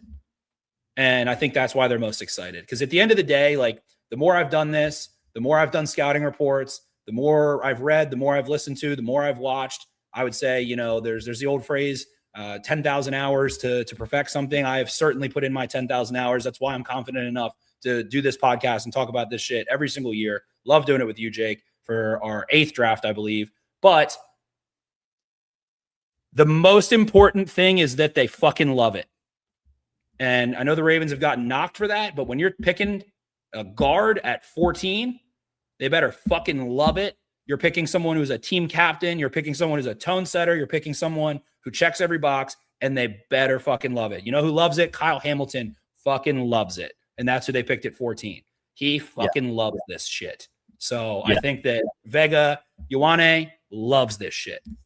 No, and that's absolutely right. And like that, it's easier to get guys who both love it and are very good at the 14th overall pick versus where they usually are back in the late 20s there. So I don't know. It feels like once again, the board fell their way and they just got a guy who, like you said, you plug and play, and he should be a starter right away from day one. I have high expectations, and it's like, that's a position that's going to help whoever is your center a lot more than you were getting help from a Daniel Falele and from, you know, Voorhees, God bless his soul, who we liked his effort last year, but it just wasn't all the way there. First guard that the Ravens have picked in the first round since Ben Grubbs. Yeah. And what was that pick? Do you have it in front of you? I'm going to guess it was 27. Let me see. I think it was pretty late because that was after 06. Let's see what pick he was. Taylor Hodges, our boy. I think Eric knows you just can't have Simpson, Jones, and an unknown center going into next year. Who knows if Ronnie can play? He would have loved it for it to be Bain, but he knew he couldn't. And again, it's a commitment to the offensive side of the football. It's a commitment to the fact that, and that's why I said, if Minter is screaming, "I want Bain, I need Bain," then you make that the pick. Do it, yeah. But I don't think that's the case. You have a first-year true offensive coordinator who is young, and you have Lamar Jackson, who has gotten. I mean, what did Lamar Jackson just have to do against the Steelers? And basically, it was a playoff game. Break 2 fucking tackles to chuck the ball. And I love Tyler Linderbaum. I think he's a good player. I do not think he's a great player. I do not think that contract can possibly do anything. I don't think that could behoove him, but it does help whoever you end up having at center. Having John Simpson, who's experienced, having Vega Ioane at guard is helping the center, therefore. So it was like Falele and whatever the hell was going on at left guard, whether it's Voorhees or McCary times or whoever the hell it was over the last couple of years, is dragging down the center. And now you want guards who can potentially elevate there. So I would say that Vega is going to elevate Roger Rosengarten as well, who, how much trouble did they have on games, man, with Falele? So much trouble on games. So I think that the Ravens, this is what I fear, though. The Ravens have gotten very reactive, and it feels like they've gotten away from their DNA. And maybe times have changed and the draft edge isn't the same, but it does feel like they've gotten reactive to issues that they've missed, and they're using the draft for it. But I do think that Ioane is like we said, if there's a Ken Griffey Jr. that was remaining, it was probably him. So I think checks every box and he loves it. You know what they did? They went out and they got themselves a wife, as Steve Bisciotti would say. They're looking for why. He's looking for girlfriends. He wants the sexy positions. He was probably sitting there hoping they were going to take Bain. But the smart thing to do, is to go and get a wife, put a ring on it, and they got Ioane to do so. And yeah, I think you're absolutely right. It does feel like maybe they're chasing good after bad a little bit with the draft in recent years. And I don't know. I think that is just kind of also a function of the rookie wage scale and the fact that, like, in an NFL 20 years ago, it's probably easier to hang on to a guy like Tyler Linderbaum. But shit, man, you play well and you're on a cap strap team with a quarterback that you're paying a lot of money. It's hard to pay guys like Tyler Linderbaum. When you pick them in the same year as Hamilton, you got to choose one of the two. Now you're in a position where it's like, yeah, we've got a lot of needs along the offensive line, and you pretty much have to use the draft to go ahead and fill fill those holes as we have Kenyon Sadiq going to the Jets at number 16. So the draft is going to be moving fast and furious here. I say we kind of stick through this thing pretty much all the way through 32, and we can monitor it on X now to see if the Ravens are going to trade back up into the first round. But yeah, pick is Vega Ioane. And yeah, again, you're right. Yeah, I think you knocked it out of the park there with your analysis. This is exactly what they needed to do. They needed to get away from the organizational hubris of we can just figure it out at guard and we can sign veterans. And then it even got to the point where they're just letting Kevin Zeitler walk because they think they can moneyball the position. I don't know. As much as it is like it feels a little cute, like they're chasing mistakes in the draft and trying to fill holes that way. I'm glad to see them do it because it feels like they're finally admitting that they made mistakes, which I think that hubris, I don't want to pin it all on John Harbaugh, but I think some of it was coming from him. I mean, if you go read all of, Dane Brugler does it best these days. The beast is a beast. It's a beast. And if you go read anyone else's really weakness section from Dane and what they do, he has 5 one-sentence weaknesses, more smooth than Sutton in his movements. That's fine. Average at best, redirect and recovery in pass pro. Okay, that's something that you can certainly work on as well. Too easily loses his balance, attempting to quickly adjust in space. We have a comment about someone said, Mark with some characters said, Vega is slick as a true horizontal mover, but awkward at the second level. Comp is a wide receiver with a good release package. Not great at the stem of the route. But I would counter that with saying that receivers need to be good at the stem of the route a lot, that the stem of the route is the most important part. And I would say that what you do at the second level is kind of like, a cornerback playing the run more so than it is a receiver at the stem. Like, hey, if you miss some second level blocks because somebody slips you, I can live with that. But if you can fucking reach across, and this is always every offensive line, I always say it when I watch their tape, I need to see you, especially if you're, well, really any of them, especially if you're a guard or a tackle, maybe a little less as a center, but I need to be able to see you with a 2-eye in front of you, and I need to be able to see you reach on outside zone or zone away from you, cross their face, and cut them off. And he does that consistently well. He is very smooth. He also said too easily loses his balance. Or I said that one. Missed 1 game because of injury in his final season. That is not a weakness. And he said weakness, saw a handful of snaps at each of the 5 offensive line spots, but all 32 starts came at left guard. So, and their offensive coordinator did some crazy shit with like all those guys, but him being one of them, if I remember correctly, just watching them the last couple of years, he was one of those guys that they would move out in space, and just really fun to watch him opening up holes. Definitely. You can run behind him. He's great in pass pro.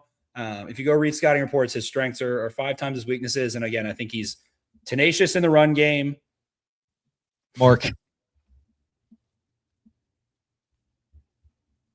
That's all I have to say about that. I am not a hairline discriminator. Trust me on that. If he can't get married because he has a bad hairline, I've got nothing going for me. Reuben Bain got married into the Tampa Bay Buccaneers, so he stays in Florida. But yeah, I mean, again, it's also, it's a new era of Ravens football. They changed their jerseys. They kick their head coach out. They bring in the youngest offensive coordinator in team history by 14 years. Can't remember exactly what it was. But he's not even close. And then that's all you need to say. Yeah, and you want to show a commitment to Lamar Jackson, who still hasn't signed that extension, that your owner came out and said, hey, we would really like for you to sign an extension now. We're going to make you the highest paid again. Still hasn't done that. So it's a commitment to the offensive side of the football. It's a commitment to the offensive line. It's a commitment to what has plagued you, I would say. When you lose because you're getting strip sacked, or you lose because there's erratic pass play overall when you need it. And you draft a player that should be, in the words of one Cole Jackson, I don't know if I would go quite as far as him.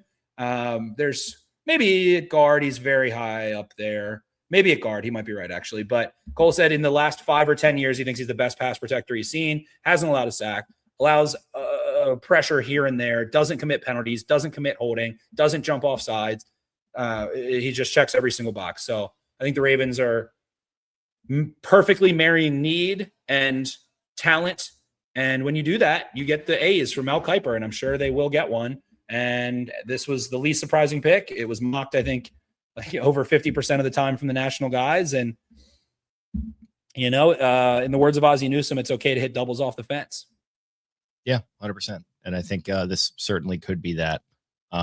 So I don't know. I mean, where do you go from here? I think you certainly, I feel like they maybe made a comment in the pre-draft presser about how they would probably be taking multiple offensive linemen. So do you try to? Yeah, I mean, they certainly have to. And it's like, I guess the question is like, are you trying to get another starter like with one of your next 2 picks? Do you go and try and get that center? Right? It's going to depend on how the board falls, but I'd be excited to see how that's going to play out, because you're right. And it reminds me, like, speaking of a historical perspective, I'm reminded of just how bad the offensive line felt like it was in 2021 at times. And then you go out and get Simpson in that 2023 offseason, and that might have been the year before, if I'm not mistaken. I should say you start with Linderbaum in the 2022 draft. You build up the offensive line a little bit more. You select Rosengarten in 2024, 2023. That offensive line was a shit kicker. So, yeah, it feels like it goes in ebbs and flows a little bit. And now it feels like we're back in the flow a little bit of prioritizing the right things along the offensive line. Like, you can't just rely on Lamar to be the end all be all. You can't, make him be Superman as he was at times last season. And especially now that he's getting a little bit older and he's dealt with some injuries, and he certainly had his injury issues last year, it's going to be more pertinent than ever to build up protection in front of him. So this shows a clear commitment to those priorities. Yeah, and I believe that just committing to the offensive side of the football in the early rounds is a really strong idea. I know Jeremy Bernard is one of my personal favorites. He's been mocked to the Ravens quite a bit in some multi-round stuff. I would like to see them again. You bring in Jesse Minter, who had Tony fucking Jefferson playing high caliber football. So I think part of the reason you bring in Minter, is to have less investment on the defensive side of the football and make do, and to get all of this out of the way. Like, get it all out of the way on the offensive side of the football. Go get another tackle. Go get a center. Go get a tight end. Go get a receiver. Like, I think all of those positions are necessary. DaCosta said we're going to take 2 tight ends, basically. And the Ravens love taking 2 tight ends. One of them ends up being really good. So don't hate that at all. You look at Jake Slaughter, who's been knocked to the Ravens a lot out of Florida. We did just see Caleb Banks go pretty high. Caleb Banks, someone that I semi-compare to Chris Jones, plays super upright, super explosive. Reminds me a lot of him coming out. So I think that was a pretty bold pick by the Vikings that I like a lot. But yeah, man, I mean, I look at Peter Woods, that mock that Daniel Jeremiah did with them grabbing him. I think that makes a ton of sense. Omar Cooper, if he falls a little bit, I think he's a really fun player that's a little physical, brings in some interesting things, comes out of that Indiana machine that I think will translate to some really nice players in the coming years. But Cordell Woodland here. Yeah, Cordell. Sounds like Ioane is on a Zoom with them right now. He said the Ravens environment felt more like a family environment and less of a work environment. He said that's exactly what he was looking for. A little bit more of a work hard, play hard environment around here. You know what we're saying, Vega? So I think he's going to fit in just nicely. We've got Sarah Ellison listening to the Zoom. We said, I had a good feeling. Vega said, I had a good feeling when I went out for a 30 visit from a couple of weeks ago. I had a good feeling because everyone was saying so. Yeah, so it just feels like, he is having the same vibes that everyone else was, that this was just kind of written in the stars. And here we go. Now we go. Exciting stuff. We have a comment here. Roquan taking up as much cap space as Lamar this season. Yeah, that's because they just had to reduce Lamar's cap hit by $40 million. And they owe Lamar, they don't owe Lamar. Lamar's going to count $82 million against the cap next year. So that is why that is the case. But still not what you want. No, and not what should happen. So, yeah, I mean, this draft is going in a weird spot, and I think we're starting to see Blake Miller. So it's interesting. Who did we talk about? We talked about we basically talked about Downs. We talked about Fano, Moigoa, Downs, Proctor, Ioane, Bain, and Sadiq, and they all went in a row. Yeah. Pretty much, with Ty Simpson being the little shocker there. And now we're starting to see some freaky deaky stuff. Blake Miller going ahead of Monroe Freeling, who's much higher on the consensus board, I believe. Caleb Banks, that was a big reach by the consensus board. And now we're going to see Panthers, Cowboys, Steelers, Chargers, teams that are in weird spots, I would say, roster-wise. And there's some talented cats still left on the board. But, man, like this group of receivers coming up, who knows? Chris Bell, KC Concepcion, man, we still haven't seen Mekhi Lemon come off the board. Maybe teams really did hate that. Keldrick Falk, Jermod McCoy, who's coming off an ACL. Man, a lot of interesting players. Denzel Boston, Avion Terrell. one of the most interesting players to me, Akeem Mesidor, who, if you're talking about trading up, you're talking about edge rushers, you're talking about the Ravens trading up. He is 25 years old. He does have some injury history, but man, oh man, that dude is 6'3", 260 with okay wingspan and a lot of production in college. So ended up having he had 17 and a half tackles for loss, 12 and a half sacks. Did have, I believe, a foot injury and some other things. A Canadian guy, so I'm sure Cole would be just ecstatic there, but a very fun pick in my mind. So I think it's, a spot where I think the Ravens have some capital burning a hole in their pocket, man. I think they do. I think they got some picks that are just, they got their stimulus check and they tried to go spend it on a PS4 and didn't end up buying that PS4. So now they got to go buy something else. Yeah, and it feels like they paid off the credit card here with the Vega pick. So now you're flush with a little bit of extra stuff to do, and yeah, let's see what they get out on the open market and get yourself that PS4. Get a PS5 Pro, actually. GTA 6 is coming out. You got to be ready. Let me look up how many picks they have exactly. I mean, shit, go get Max, Ioane, I can't pronounce his name ever. Ioane, who the right tackle from Arizona State that has a ton of power to him. I mean, yes, I'm not. They've got a 2 at 45. They've got a 3 at 80, a 4 at 115. They have 4 5s, 154, 162, 173, 174, a 6 at 211, a 7th at 250, and another 7th at 253. So that is 1, 2, 3, 4, 5, 6, 7, 8, 9, 10 picks to still work with. There's some player I really like in this class as well. Malachi Lawrence out of UCF. I think he was a 5th year, had production, tough against the run, really good measurables. He's got nearly 34-inch arms. Let me pull him up. DJ has him going at 20 to the Cowboys. He said he has heard the Cowboys like Lawrence, which makes a lot of sense considering your new line coach, Dimitri Brim, was a defensive analyst for UCF last season. Wow. That is high for what I've seen online, but I like the player. So I guess the Eagles just traded up with the Cowboys. So that's not happening at 20. They traded up with the Cowboys. That's interesting. Very interesting. Sam Njoku, friend of the pod, is speculating they're going for Lemon. I have this coming hot across my desk from Ryan Mink, Vega Ioane. Quote, "When I'm on the field, nobody is going to stand in front of me and survive." There we go. Ben Powers. Loves it. Taking a grown man's dream and crushing it. One of my all-time favorites, Miss Ben Powers. And then the Ravens' offensive line was, they wouldn't play him. He plays well. They let him go. He gets a huge fucking contract, plays great, solidifies the line. He's one of the ones, man, where it's like, I know you don't want to scout players for other teams, but it's just tough to hang on to all these guys. But fuck, man, that's one you would like to have back. Yeah, I think Vega was liking Lamar's post. So I don't know. And then you go look at like who got drafted right ahead of Vega. It's Fano and Francis Moigoa. I like Vega better than those guys. I do. If Fano ends up playing tackle, that's great, and that's considered more valuable. But I think that it feels like there was a lot of like, maybe you could do this, maybe you could do that with the other guys. It's like maybe start a McGard, this, that. Like it just feels like this guy's as plug and play as you've got among that group. So yep, you got Emory Jones, you got John Simpson, you got him, and you've stocked the cupboard full at guard. Now you got to figure something out at center. You've got established starters at left and right tackle.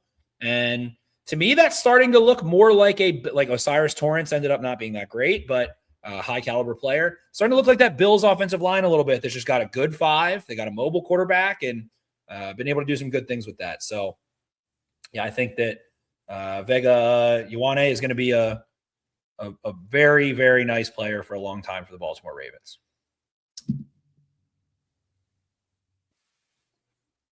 I mean, we've been talking about their offensive line for 5 fucking years, and we still have to think about center. I'm sick of it. Been talking about it since 2020. I was trying to play this soundbite here. I guess it's not coming through on my monitor, but nobody's going to touch my QB, and it's simple as that. He's firing from the hip right now. He's feeling himself.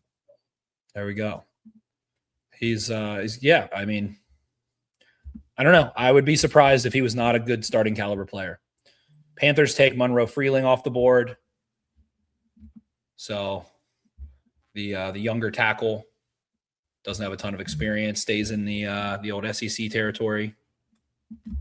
Yeah, DJ had them with Tiananmen Square, Dylan Tiananmen. So he's still going to be available. Steelers coming up at 21. That's exciting after the Cowboys. I'm excited to see what they're going to do. I thought Ty Simpson, that was like the perfect spot. Rams throwing a wrench in that, which we love to see that. Thank you, Rams.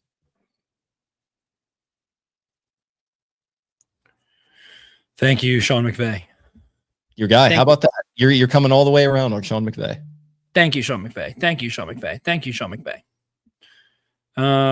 Yeah, puts the Ravens board in a really good spot there. I thought they would take Bain. That's what I said. So did I. I predicted it. Thought they would be the Rams. I thought the Rams would take Bain because I think he fits their little physical fireball, like thick body defensive line that they have. But I guess they already have it, and they wanted to make sure they've got a quarterback with a future.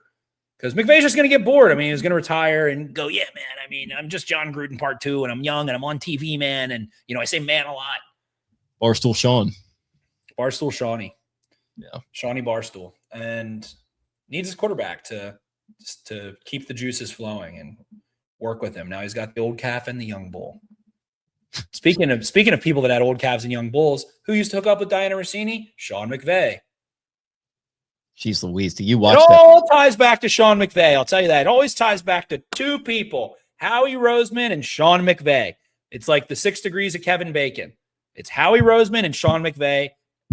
Who's involved in this on both ends? Oh, Sean McVay's got a Diana Rossini aspect. Oh, Howie Roseman, A.J. Brown. Oh, shocker. Those 2 in cahoots on opposite ends of the country, just pulling strings. It's the NFL is the most incestuous league in any pro sport anywhere. It's insane. And yeah, I mean that the Eagles have selected Mekhi Lemon. There you go. Boom. So they got a zesty wide receiver to play with, their zesty quarterback to play with, their future Republican congressional candidate running back. And that was another Ty Simpson speculation spot, which would have been, I'm so kind of sad that didn't happen, because that would have the content coming out of Philadelphia with the quarterback, quote unquote, controversy with him and Jalen Hurts. That would have been so funny. Big Dan Orlovsky rubbing it in. He said Ty Simpson. Don't be surprised if he goes earlier. Wonder if you had some inside information, Dan, from CAA, who reps you, who also reps Ty Simpson. Dan, Tucker Carlson Orlovsky. This isn't a joke. What is going on? This is a dumb draft. This is a dumb draft. I also say something. I hate that it's going so fast. It's supposed to be painstakingly long, as is established tradition. I hate when societal norms are disrupted. It's only 10 o'clock and we're already to pick 20. You're right. This is flying by. It's like 10:45. It reminds me of maybe they got Rob Manfred in there, in a consulting role, because it reminds me of baseball games. Like, it's just like, what happened to the game that I love? Why am I in the stadium? What are we supposed to complain about now? I'm supposed to eat and drink so much on this night talking to you that my face starts getting all hot and swollen. I was going to say, I remember, I think it was 2022 when we had the subs and the pizza and literally probably drank 10 beers each.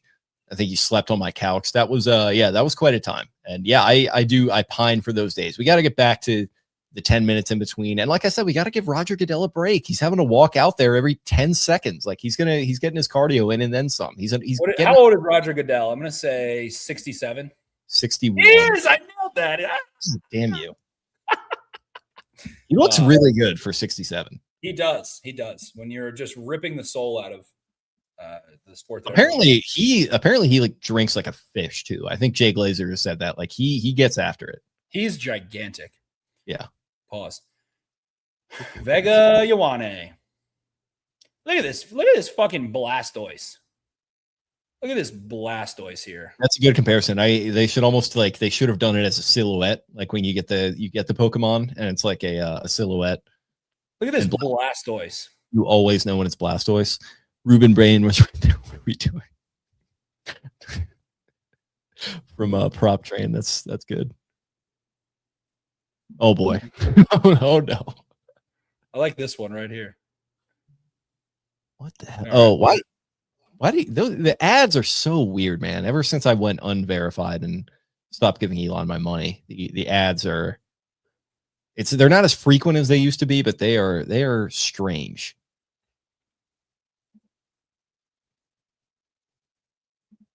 They're very strange. We will be talking about Diana Rossini and Mike Vrabel in 2047. Yeah, you're not wrong, dude. That is like as funny as it is, like we're not talking enough about kind of how she deleted her account. Do you know how hard it is to silence an Italian? Yeah, an Italian NFL insider who like evidently wanted to be a celebrity. Like that's the thing about these like insider roles these days is like they're turning into pseudo celebrities in a way that like insider used to be like kind of just a reporter who was on the sidelines, but with the advent of social media and with podcasts, with her going on Pardon My Take and with Vrabel going on Pardon My Take and, you know, bussing with the boys and all this stuff, like it just boggles the mind how this could happen. Like how, like we live in a we're going on with Brian Mitchell and oh my God, what is his name? Covers the Commanders, JP Finley on their show and going, I want to be introduced as MILF. Yeah. And that's like a local radio show. That's not like a podcast. Am I wrong about that? Like, is correct, that the correct. I believe it was live radio.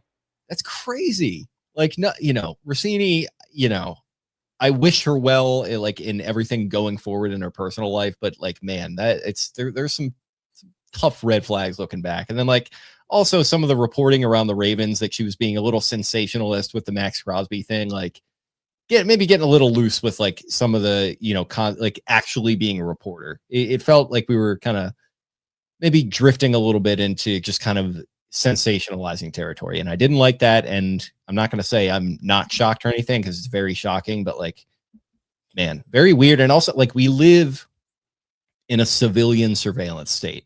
Like, how did they not think they were going to get sniped? Like by anyone? They didn't care. They did not care. Well, guess what? Now you might have lost your career. I hope that's not true for Diana. I hope she like lands on her feet in some role. Barstool Diana is probably what's going to happen. I guess I don't know about that. After Portnoy was just like, she's really going to have to like wear this really hard to end up at Barstool. Yeah, Portnoy was like going bonkers about it all for hours and hours and hours today. So, but where do you go? Like that's, oh my God, I really don't know. Brock P here says we need a lighthearted news story. Lighthearted. I don't know that it's a bad way to describe it, but it's certainly a funny way to describe it. That's maybe gilding the lily a little bit. I think perfect way to put it. Gilding the lily. The husband, like I feel for, I think Jen Vrabel is Mike's wife. Like I feel for her and those kids, but like, my God, Diana Rossini's husband and maybe soon to be ex-husband has been just dragged through the meat grinder on this one with all those tweets that are resurfacing. Like that is tough. I just find it to be one of the knowing Vrabel's sons dyeing their hair and standing there in the corner and just how Vrabel is so funny, man. All right, so reviewing what's happened since the Ravens, Bain to the Bucks, Kenyon Sadiq to the Jets. I feel like the Jets always get these like great tight end prospects and just fucking ruin them, but you can probably say that about every position, especially in the offensive part of the football. Yeah. Steelers exactly. right now. Blake Miller, the tackle out of Clemson.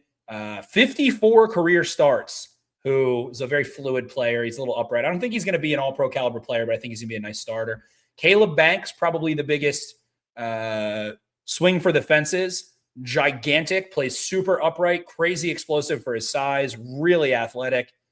Injury history, definitely sloppy, and I don't know that will go away, but I mean, sometimes just having a big fella in the middle who disrupts things, causes hesitation and chaos and disrupts plays, ends up being very fruitful. Again, I liken him to Chris Jones in ways, especially athletically. Overall, Mekhi Lemon comes off the board.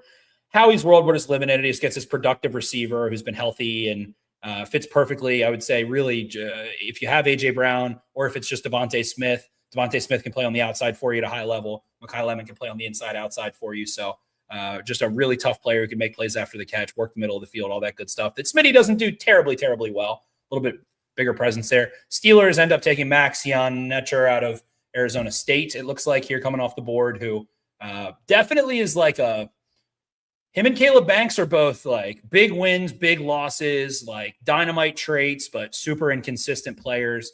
I like him a lot. I think that's a continued effort by the Pittsburgh Steelers to invest in that offensive line that got into such a bad point, and they've revamped it into a shit-kicking unit that can run the football with litany of running backs they got back there. So saw them run a little bit all over the Ravens and see how the Ravens deal with that with Jesse Minter. And now we've got John's brother Jim, Jesse Minter's former employer, the Los Angeles Chargers on the board.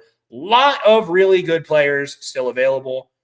Cole put it that way. And I actually was like in my head hating on Cole, saying, I think he said the value in this draft is like 20 to 50. And I was like, shut the fuck up. That's not true. But it definitely actually is. That's something people, I'm sure he believes that, but I feel like I hear that literally every year. Oh, the meat of this draft. You get into that second and third round, like that's what you want. And like that might be like Ravens fans, as we're in that sphere and Cole's in that sphere, talking ourselves into that, because it's always, picking in the mid to late 20s, early 20s. It's like, oh, well, tell you what, you trade back, you get the real value of this draft. You get the, you get the $6 meal deal at Wawa with a trade back, or, just stick and pick in 2 and 3. So far, we've seen the Chiefs trade up with the Browns.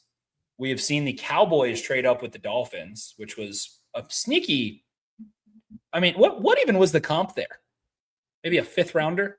I didn't see a fourth rounder and a pick swap. They moved up one spot, right? Correct. Yeah, which was 12 to 11 after seeing a very low compensation. I've got the tracker up right here. Let me see if it has the comp. You can find that for me. So we had Chiefs, Browns, 1 trade, Dolphins, Cowboys, 2 trades. Then didn't have a trade again until Eagles, Cowboys. So not a ton of trades so far. I think that speaks to this being a weaker draft class overall, but nonetheless an exciting draft class. And yeah, it's not comp on the tracker, but yeah. See if young Jamie can pull that up for us. Yeah, exactly. Cowboys, Browns pick again, Bears, Bills, 49ers. Bears, an exciting team here. I feel like a Mesidor would be a good spot for the Bears. Or maybe Dylan Thieneman would be a nice addition there too. Yeah, DJ had Mesidor at 23. Point here. There's been 1 cornerback to come off the board so far in the top 20. There's 1 corner in the top 20 picks. Very rare. Very, very, very rare. So folks not loving Avion Terrell, not loving DBs overall. I mean, it's just him and Downs, no? So I think so. Yeah, it's just 2 DBs in the top 20 picks. That, to me, that's a sign of recession. Recession indicator. 2 DBs in the top 20. And I don't know how many we're going to get. I mean, Chris Johnson, Emmanuel McNeil Warren. We've got Jermod McCoy. I mean, is probably falling because of medicals. Avion Terrell. David Boston, Traden Stukes I've seen thrown around. Curious to see where Caden McDonald goes, a player that I would liken probably to Aleem McNeil, who I loved coming out a couple years ago at NC State. One of the most dominant nose tackle downhill run players ever, I would say, in college football. Chargers taking Mesidor, Akeem Mesidor at 22. I like that player a lot. Has a full package. He's not super long, but he doesn't have Bain arms. But checks a lot of boxes. Big fan there. Zach GR asked, do you think the Ravens will trade back into the first round for Peter Woods? If DJ's saying it, he probably has some good sourcing on that. I mean, to just be a chalk boy, 2 players that I do love in this class are Jacob Rodriguez and Jeremy Bernard. Peter Woods, I don't know. The question is if Peter Woods loves it. Again, same thing. If he loves it and loves it, he's a young man with high acclaim, really short arms, don't love, didn't run, don't love. I feel like the 5-starness and that big I say no, they do not. I do not think they do at all. I can see him dropping into the 40s and 50s. He likes his Clemson guys. He does. TJ Porter, a fun player. Yeah, I think DJ's reasoning was that if they love him, and they have a relationship with McDonald, and if they love him, then they have to worry about the Raiders just taking him or scooping him up early. So you mentioned him falling, but in the event that other teams love him and they know that, maybe that's why they would trade up to go and get him, or somebody else. We don't know. Well said. Caleb Banks, we got so high. Lee Hunter, Emmanuel Pregnon, a really good guard too. I thought if the Ravens were to go Bain, they would target him at 45 potentially. Man. Kyle Lewis, a really exciting player, a little later in this class. He's an undersized kind of tweener, linebacker, overhang, but incredible coverage skills, tough as hell. Jersey guy. Short wingspan, though. There's just a lot of outlier. I feel like we're just seeing this is a very mean thing to say, and I'm sorry. It is a glorious night for many, many young men who are having their dreams come true of becoming NFL players. We are seeing the leftovers, HBO's 3-season run show. We are seeing the leftovers of COVID that have overhang. There are so many 24-year-olds and 25-year-olds in this class. There are so many 24-year-olds, or there are so many 23-year-olds that have really short arms, but they were able to, get experience. And I don't think he's 23. D'Angelo Pon's one of the most exciting players in this class, probably. He is younger, but just a lot of misfit toys. D'Angelo Pon's is 5'8" with 29-inch arms and a 72-inch wingspan. Unbelievably good at Indiana, super aggressive, could be a good ball player, has no size at all. So I just feel like there's a lot of misfit toys in this class that are going to go pretty high, and it doesn't feel like there's a lot of clean 21-year-olds, like true juniors or redshirt sophomores that are going high here, really. I mean, who? I wish I could track that against top 20s all time. Mendoza was a redshirt junior. That's fine for a quarterback. Bailey was a senior. Jeremiah Love Jr., Carnell Tate Jr., Delane a senior. Sonny Styles a senior. The offensive lineman Downs, Proctor. Not as bad as I thought in the top 20. Makai Lemon a junior. But I feel like we're about to see a run of some older players, and that's the box they don't check happen.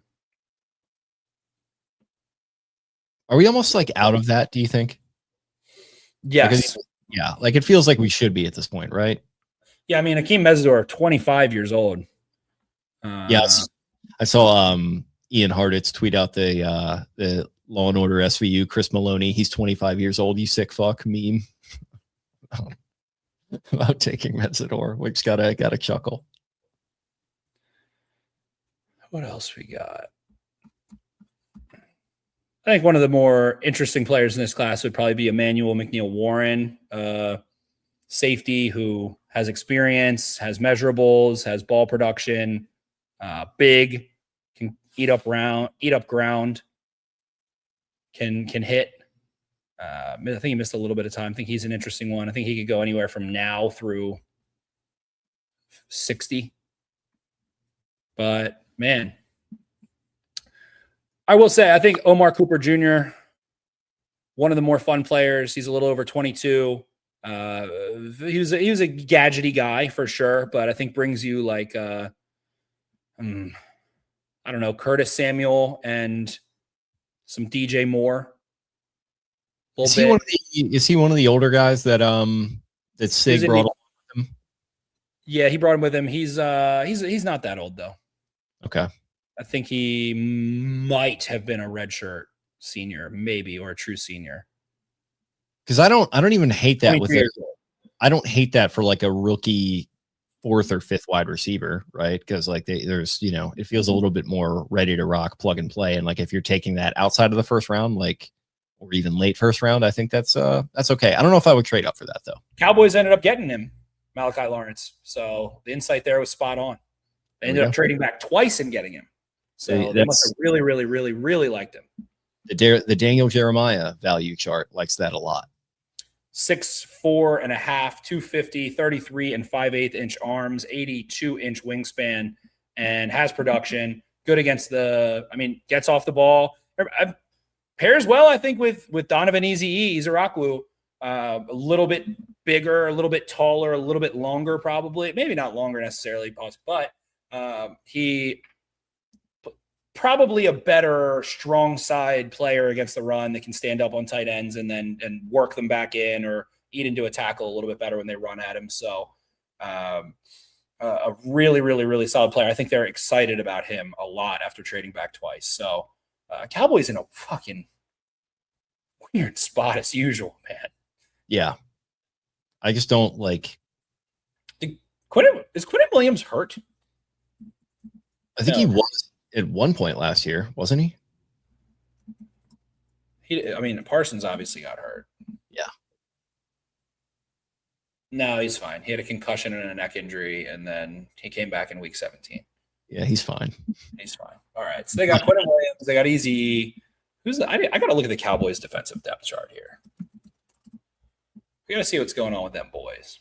They got Caleb Downs, right? Ogbania. They do add Caleb Downs, of course. Overshown coming back. Rashawn Gary. Siobhan Ravel, who started to look pretty good coming off injury. Deron Bland. Caleb Downs. Malik Hooker. Jalen Thompson.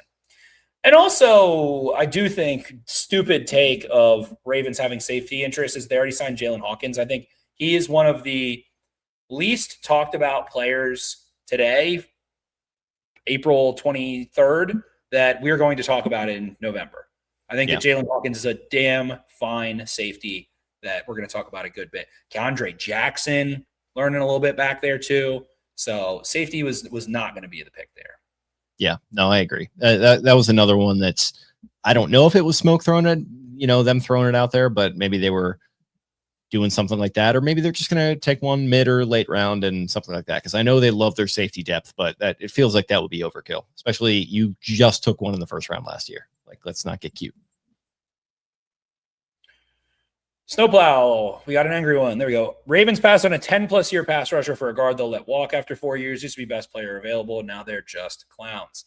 I think they're a little more aware. I mean, you're talking about Linderbaum probably, and they'll let him walk. I think it was just a little bit tough stacking up when you did take 3 players in the first round that you wanted to extend, and one of them being Linderbaum ended up getting a 33% market reset. They did not let Tyler Linderbaum walk. They said, good luck, buddy. We're not doing that. Because, especially if you want, like, if it comes down to him and Kyle Hamilton, I'm picking Kyle Hamilton every day of the week. And then it also Zay Flowers, so we haven't even mentioned they picked up his 5th year today. So that indicates I think they're going to want to sign him to a 3-4 year deal, $120 million. So having to pick 3 players, they took the safety and the receiver and not the center. So, and they were in a Super Bowl. Matt Miz, I've been thinking it. Bain does remind me of Upshaw, very much so. I like that. I like that a lot. Upshaw was a little taller than that and didn't have the arm length thing, but I mean, maybe you're right. Maybe they do, but I don't think so. I mean, at this point, they've got Rosengarten and now Vega Ioane as their 2 young offensive linemen that will be under contract for any notable length. I mean, Rosengarten's going into year 3 and he doesn't have a 5th year option. So he's got this year and next year. Ronnie Stanley's old, has had a ton of injuries. John Simpson's what, a 3-year, $30 million deal? Yeah. Okay. Probably an effective 2-year 20 then, or something like that.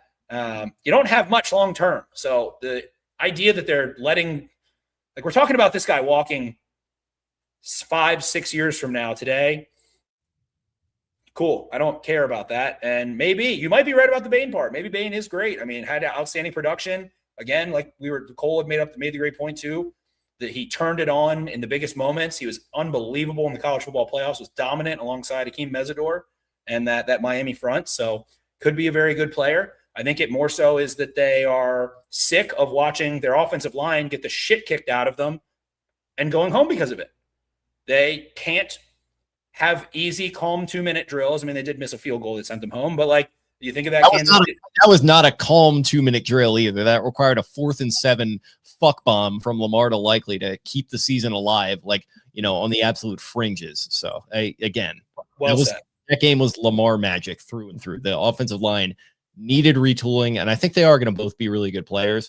But listen, you got Hendrickson already this offseason. You've done really nothing of note along your offensive line. Simpson, sure, he's a stopgap, I guess, but like, you really needed offensive line here, like way more than you needed a pass rusher. You do have Emory Jones too. I mean, I guess the plan is to have Emory Jones or Vega Ioane start, probably at that right guard position, and then those 2 guys to hopefully marry on the center. And you have Todd Monken just absolutely cheesing on FaceTime with whoever it is that they picked here. I'm not seeing it on the Everything app right now, but that's just a funny shot. Andrew Berry just looking dissatisfied as always. I don't know what that guy's deal is, but they take Concepcion. DJ nailed it again. Casey Concepcion to the Browns. Slippery motherfucker. Yeah. In addition to Jerry Jeudy. Did they just take a wide receiver in the first round like every year? I feel like they do. Not in a while, I don't think. Maybe I'm wrong on that. They used to. Like in the 2010s. I don't think they've taken one. I'm trying to think. I'm looking it up now. I mean, they haven't picked in the first round in years. The Browns haven't? Yeah, they did. Yeah. They didn't pick 2024, 2022. And the last receiver they took in the first round was Corey Coleman in 2016. Wow. But okay. before that, they actually never do. I thought they did too. Yeah, I feel like maybe it's because they traded for Cooper and Jeudy and like they're getting these first round receivers, but they're not picking them. I feel like they drafted someone weird though. So Braylon Edwards in 2005. Then where did Travis Benjamin go? He wasn't a first rounder. No. Corey Coleman. Those are the only two since 2005, I think. They've taken a lot of corners in the first round. They've taken Greg Newsome, my boy. They took Greedy in the second. Denzel Ward in 2018. Ward was a big one. They took Justin Gilbert. Oh wait, no. Justin Gilbert in 2014. I remember that one. Justin Gilbert, Joe Hayden. Yeah, they've taken a good bit of corners. DeQuell Jackson, such a shame. DeQuell Jackson went anywhere else in his career, would have been an all-pro. Yeah. Time and time again. The Ravens are getting Pacific Islander maxed. They're also mogging the fuck out of Daniel Falele. There's going to be some good frame mogging memes with Vega. That's my prediction. Agreed. Falele cortisol maxing right now. Just kidding. He's probably bowling watching video games.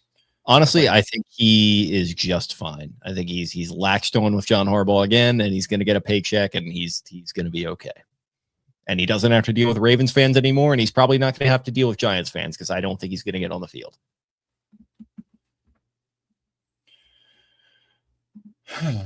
We'll see what happens at center, man. I mean, that's why I feel like it's a little muted joy because it's not like this is a finishing touch to your offensive line, you know?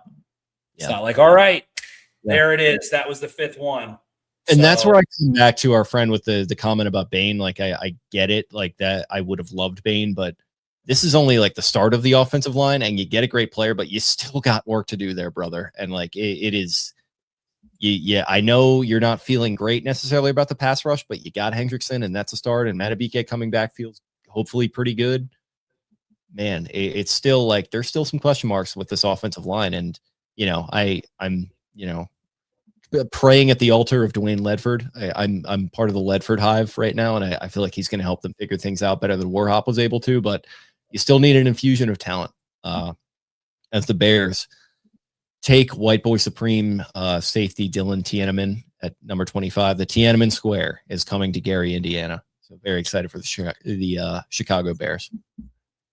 That's going to be a doozy of a low-key jersey that does some numbers there. A really good player. All right. I wanted to throw the greatest tweet that I've seen of the evening, excluding anything Rosini. Burgers and Blitzes said, I legit fear for my wife's cervix if Dallas takes Jacob Rodriguez tonight. One of the greatest tweets I've seen relative to. This is how, like, I love the NFL draft. I love NFL fans. They're a different breed. It might be time to stop NFL draft maxing. You might need to start NFL draft minimizing if your Burgers and Blitz is here tweeting this way. God bless him. I hope everything works out. It feels like the Cowboys have done a good job tonight. And thank God for his wife that did not happen. The night's still there's still picks left. That's true. That's true. Jacob Rodriguez. I would need the Jerry reaction shot if they pick in the first round 3 times.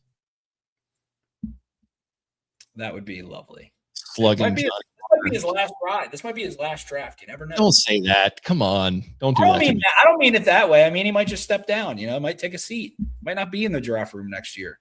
I'm slowly formulating a theory the longer we go on with this that he's just going to live forever. As long as he is the acting general manager and the owner and essentially the coach of the Dallas Cowboys, like he is going to live forever. He's got some kind of infinity stone that is keeping him alive, some sort of pact with some sort of devil somewhere that he has to remain in this position and he will be immortal. I would say that the most productive fantasy football players out of this haul here might have gone in the 20s. Like, are we surprised if Casey Concepcion or Mekhi Lemon are the 2 highest production fantasy football players in the first round of the 2026 NFL draft? I'm not. Jeremiah Love, I would probably throw up there, of course, but I'm not surprised to see them outproduce Jordan Tyson or Carnell Tate in year 1. I think you're looking at an Eagles offense that needs somewhere to throw the football. They're trading A.J. Brown ostensibly, and there are targets to be had in the city of Cleveland with Mr. Todd Monken, who did very nice things with Zay Flowers, and I would liken Casey Concepcion in terms of gear shifting, in terms of throttling, in terms of lateral movement, running him across the field on your crossers, on your mesh concepts, on all those things to be similar. So not surprised to see those 2 receivers go in the 20s and end up having really good production in year 1. I like Shuck more than I like Shador. And I know like the target share with Olave is going to be tough with Tyson, but I feel like Tyson is going to be, I might be taking some overs on Jordan Tyson. I could see that as well. All right, we got the Texans, Niners, Bills, Chiefs again, Dolphins again, Patriots, and your Super Bowl champion, Seattle Seahawks. Bears, Tiananmen is, I'm definitely mispronouncing that, but we've got Dongshan Lee. Literally nothing happened to Tiananmen Square, China #1. And then another little bit of a geopolitical comment here from Mark. Jerry drinks crude oil to survive, but you got to feel for him given the Strait of Hormuz situation. Yeah, totally. My thoughts and prayers are with Jerry on that. Yeah. So pretty sick to be named Dylan and get drafted in the first round of the NFL. Especially with that Dylan spelling. It's a little less common. Dylan, and Dylan. Yeah. Shout out to friend of the show, Dylan Shivery.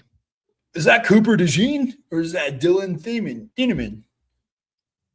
Also a former Purdue Boilermaker who had Dylan had 300 tackles in 3 years across Purdue and Oregon, by the way. Why am I surprised that this guy was on the Boilermakers? 6 picks as a freshman, 2 forced fumbles, 106 tackles.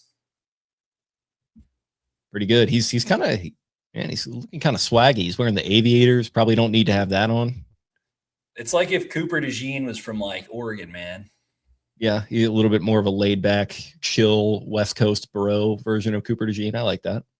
Yeah, like has like a wife and like has a kid already, and then isn't like dating Sydney Sweeney or whatever Cooper DeJean does. I think it was Nikki Bella, John Cena's old flame. That's unbelievable. Yeah. Trying to watch this. I've come here for the geopolitical takes, and I've stumbled into the Ravens talk. All right, in the chat, let us know one player you would like to see the Ravens walk out of this draft with in rounds not 1, aka 2 through the end of the draft. Texans at 26 are taking Georgia Tech interior offensive lineman Keelan Rutledge. Goes much higher than consensus, if I'm not mistaken, and someone that a lot of Ravens fans were looking to if the Ravens did not draft Vega Ioane. Trade Dolphins moving up after Houston here. So they are on the clock now. For what? It has to be a wide receiver, I would think. I'm sure everyone in the world is saying it has to be a wide receiver. So this was the Bills pick, I think. At 26 here. Yeah. Okay. So they traded in division as well. Had the Eagles and the Cowboys trading, and now we've got the Bills and the Dolphins trading. I'm confused. They traded up 1 pick again? No, I think they had the 30th, if what I'm looking at is correct here on the DJ mock. Yes. Yeah. Okay. So they're moving up. My God. Yeah. This God, the broadcast is so far behind. Still breaking. Talking about Ted Hurst out of Georgia State. Definitely. Pickens. Yeah. A little taller than Pickens. 6'4", ran a 4.42. Explosive. You can see that in the jumps. I think he had a 11-foot plus broad jump. But definitely crazy deep ball production, crazy tracking the football. 2 really big years coming out of Georgia State by way of Valdosta State, if I'm not mistaken. And to Sepp Straka. What'd you say? Sepp Straka, Valdosta State guy. I thought you said related to Sepp Straka. I was like, really? Septic tank. The Moose, the Austrian Moose. Yeah, I think that would be a nice addition to the Ravens room. A couple big, tall, fast guys on the outside, and him and Tez Walker. Tez Walker slowly becoming like on one end there's Tez Walker, on the other end there's James Prochet, and they're on the same line. I like slowly reaching like Phoenix levels of rising. And is he Icarus? I don't know. Where the touchdowns is. I mean, obviously that's what gets people going is the touchdown to start the career. And I don't know. I just really don't think he's a nice role player. I think he's got speed. I think we've seen him be able to separate and create a little bit, but I would say that he is the Randy Moss of James Prochet's here, actually. We have Mark in the comments. I think you flip that around. I think that he is the Randy Moss of James Prochet's, not the James Prochet of Randy Moss's. But I just don't think he tracks ball real good. I don't think he downfield, I don't think he is able to like smoothly stack and use his body. And I think he's the Tandon Doss of Torrey Smith. Like you gotta work him open, get the ball in his hands, and once he has it, you might have a play on your hands there. But I feel like all of the deep play, the deep balls and, scoring all these touchdowns, I feel like he's been wide open on all of them, which is like not a bad thing necessarily. Like it's great that you can scheme him open, but does that project him being more than like a number 4? I'm not so sure about that. Like a rotation. I just want to see him stack and track. I want to see him go up and get the ball. I think he's got bad hands. And Mark here says he's been brutally comp mogged by Jake. Hell yeah. Matt Miss says we're looking for the Terrell Owens of Randy Himes. The Rand Man, one of my favorites. Just one of in the all-time pantheon of just random Ravens receivers. I think Randy Himes like has to be near the top. It's high quality. Tandon Doss up there, of course. DeVar Darling up there, of course. Joe Flacco handpicked Tandon Doss. One of the funnier sentences ever uttered in history of humanity. When I eventually lose all my marbles and I can't remember, where I'm from or what my family's names are, I will think about Tandon Doss. Yeah. BJ Sams is always embedded in my brain too. I think about him way too often. I think about BJ Sams is my Roman Empire. I think about him monthly. Both punt returners, Tandon Doss and BJ Sams. Both punt returners. Yeah. I'll never forget you, BJ Sams, wherever you are. Yeah. Is he number 36? Yes, he was. Yeah. Probably have a core memory in brain when I went out to old Western Maryland, whatever the hell it used to be called, McDaniel. It's McDaniel. What was it called before? Western Maryland? Yeah, I think it was Western Maryland. Yeah, it's I think it was. We could ask Eric. Not in Western Maryland. This is what always throws me really off. Not. Yeah, it's like still dead center Maryland. It's like calling like Ohio the Midwest. Anyway, it's Western County College is what it should have been called. West. It's in Carroll County, but Carroll County is essentially Western Baltimore County. Midwestern Carroll University. Anyway, went there. BJ Sams, big smile on his face. I was, 9. My brothers took me and asked him for his gloves, and he was like, "I'll give them to you, man, but I got to use these. I'm just I'm an undrafted free agent." And I was like, didn't think about that, BJ. That's when that is your first economics lesson in life. It's like, oh wow, all these guys aren't getting paid $10 million, per game. Some of them are a little bit different. Yeah. BJ Sams is not the richest man on earth. This suit is not black. Fuck, man, he's doing better than me, probably. The Ravens round, Vega Ioane jumped the fence to help the equipment manager who was struggling to push the equipment cart while being heckled by Ohio State fans. Class act. That from Ravens realm, and he's got the clip. I'm loving what I'm seeing. We're 3 beers in and we're loving what we're seeing with Vega Ioane.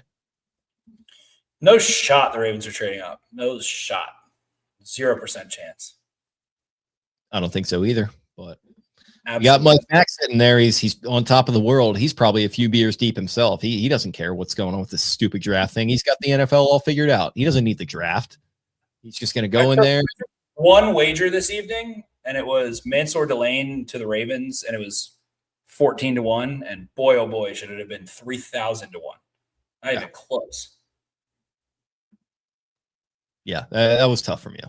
But what are you going to do? The Chiefs stay chiefing. Mansour Delane, that's right up your alley, Jake. Yeah.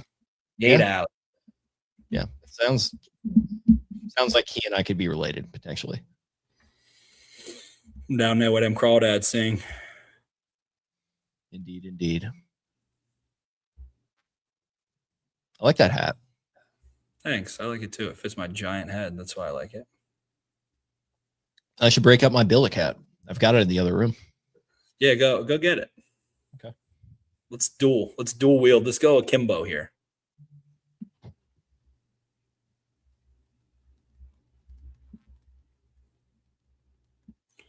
What else we got in the chat here? Marlon Brown. Everyone remembers Marlon Brown, Brock. Everyone remembers the Vikings snow game. He used to rumble through these streets finding all the snow bunnies on earth. There we go. You can always hit one of these with these bad boys, too. You can always hit them with a little freeze pop. There we go. Yep. I can tolerate a lot of things. I can tolerate arrogance, conceit, greed, but self-pity is one that just chaps my ass. It's maybe my favorite Billick quote. He had many, my friend, many. Killer Cam, any center. That's honestly a good take. That's a good meta take. See, Matt, you know who's going to take Heidenreich is John Harbaugh or maybe Jim Harbaugh. Yeah, that's the most obvious, and it's going to be John because it's like if it were all else equal and it was like a Michigan guy, it would be Jim, but it's a Navy guy. It's the military. That is John to a T.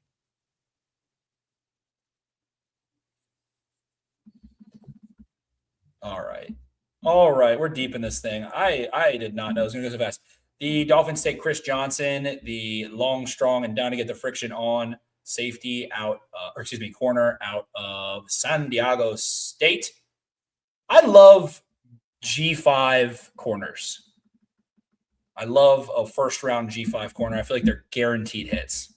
I feel like you can just see it, and they slip a little bit. Kenyon Mitchell, my God.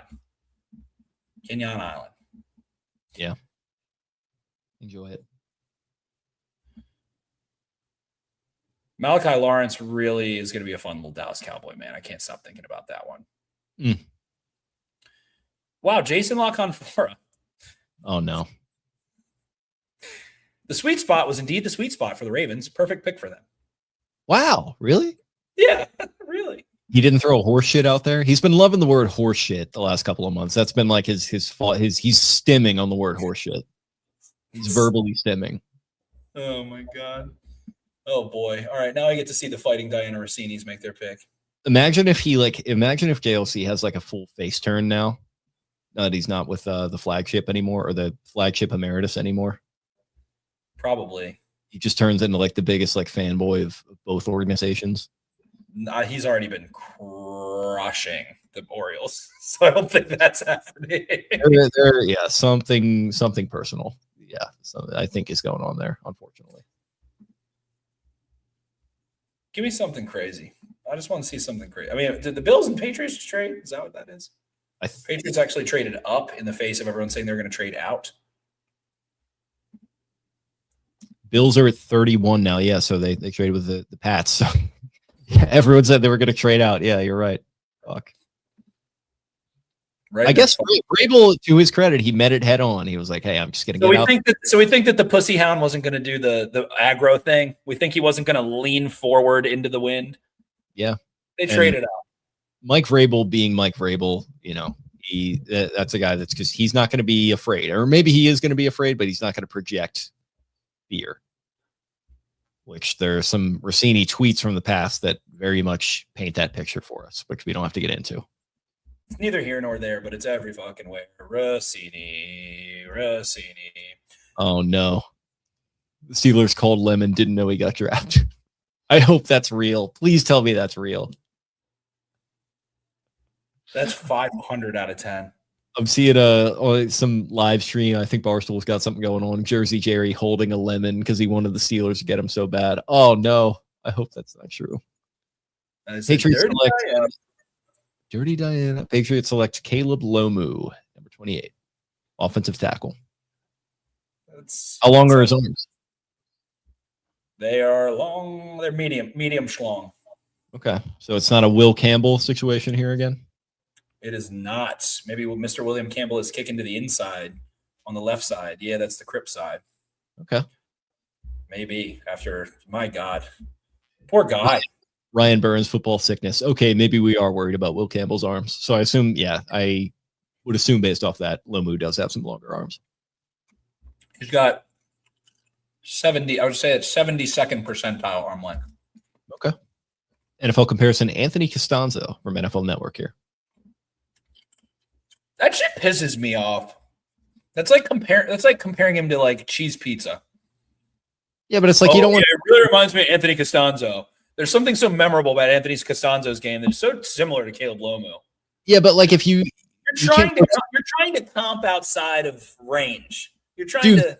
Some of the NBA draft, and the NBA draft is even worse of a crapshoot. And they'd be like, oh yeah, this guy reminds me of Tracy McGrady. This guy is like Michael Jordan. This guy is like LeBron James. Like they just went way too crazy with it. In the NFL, it's maybe too crazy in the other direction where I see Vega Ioane getting comped to Cooper Beebe by Lance Zierlein, who I trust. And maybe he's right about that. But it's like, okay, can we get a little more spicy with that? I don't know. Cooper Zierlein is the prince of those kinds of comps. Is that where you saw the Costanzo? No, it was on NFL Network. It was one of the guys on the desk. Might have been DJ. Possibly. Investors, possibly you. So yeah, Will Campbell's going inside. So Lomo's gonna play left. Zach GR said the Steelers of calling Lemon is from Rap Sheet. Oh my God, that is yes. Let's go. I know we don't have a ton of latitude to dunk on the Steelers. They own the Ravens. You're right. No, I still can get my jokes off. I still can have fun with the Mike McCarthy thing, which I had a lot of fun with in the offseason. And yeah, it's amazing. And yeah, Brian Billick tribute from the guys here. Mike McCarthy, I'm not allowing to register in my brain until I get to see it live, like preseason. Like that's a little treat that I'm like stowing away in a special part of my brain for once I physically see it in real in an NFL game on the sideline. It doesn't feel real because like remember we were like hot on Chris Shula, like that would be cool to steal him from Pittsburgh. It feels like they're gonna be all over that guy, and it felt like he was available, and they didn't pull the trigger. They go with Magic Mike McCarthy. So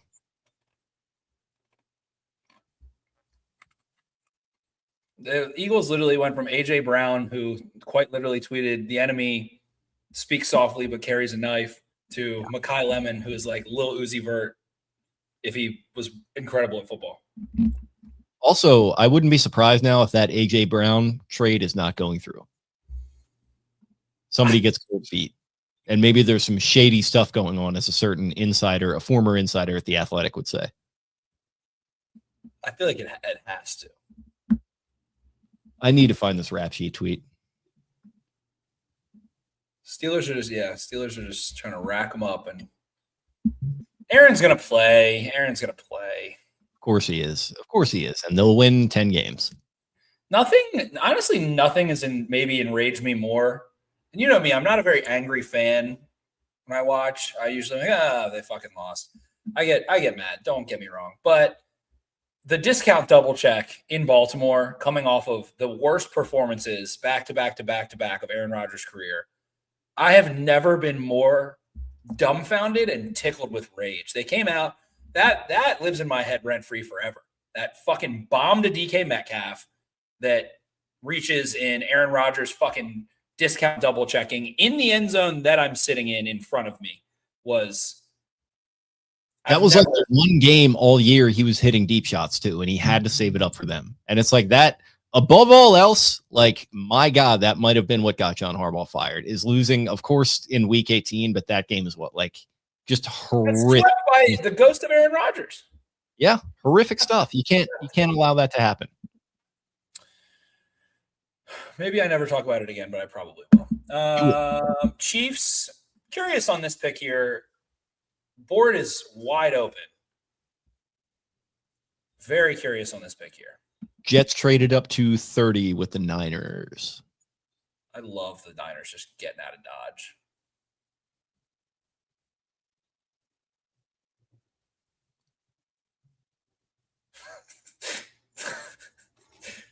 I can't. All right, first, I'm in Giants algorithm now because I liked one tweet, and we're gonna throw this one up on the old screen just because it's funny. Everything about this tweet is funny. Is it a Wesley Sternberg? No. Just like a Jackson Dart fan account, which is the best. This is what Twitter is. This is what NFL Twitter has become. The best way. Commanders got Sonny Styles. Cowboys got Caleb Downs. Eagles got Mekhi Lemon. Giants got steroid Isaiah Likely, who had a 0.4 GPA, and Hawaiian Will Campbell. Nice job, Harbaugh. Steroid Isaiah Simmons, you said Likely there, but steroid Isaiah Likely. That was a real Freudian slip. Steroid Isaiah Simmons, who had a 0.4 GPA, and Hawaiian Will. It's tough. Giants fans, they were fired up, and I don't blame them for it when that hire was made, but I feel like we are going to see them turn into the joker that has been Baltimore Ravens fans for the last couple of years in real time. So bad that I don't think, unless he just Pete Carroll in Vegas is, they've been so bad it doesn't even matter. Yeah, I think he'll bring a level of competence, and I think as much as that tweet is funny, I think Peter Woods, the Chiefs. Yeah, there you go. So Ravens not going to be getting him at that 32nd pick. Peter Woods and Mansour Delane for the Chiefs, 2 picks in the first round. I hate that I like it. Jets. They need to be relegated. Bring up Oregon football. Bring up Ohio State. I really do want to see it never occurred to me until the last week that they did not have a defensive interception last year. That's impossible. It is impossible for that to happen. You don't get one batted ball your way, and that is why you don't deserve it. Woody Johnson, you don't deserve it. Aaron Glenn, a defensive back too. Like it was just, there's layers to the Shakespearean tragedy of that. They trade Sauce Gardner. Yeah. And that turns into a tight end, Kenyon Sadiq, and whatever they're going to do here. They've got Geno Smith playing quarterback back in New York. What on earth are you seeing this Packers fan on the screen? Are you watching network? I watch ESPN. There's a Packers fan in Pittsburgh at this draft with these wraparound glasses that have text flashing across them in digital that says, "We don't even have a first round pick." That's I might go to the draft if it's here, but I would need it to be here, and I would need the Ravens to have a first round pick. I don't know what would possess you to do that, and then also invest whatever capital you had to invest to get that pair of glasses that reads that text, that those wraparound Swedish golfer glasses that I don't even know how to describe that. That was wild. That was some cyberpunk 2077 shit. I want to share Spencer Fano, a fellow Spencer of mine's, just Instagram handle.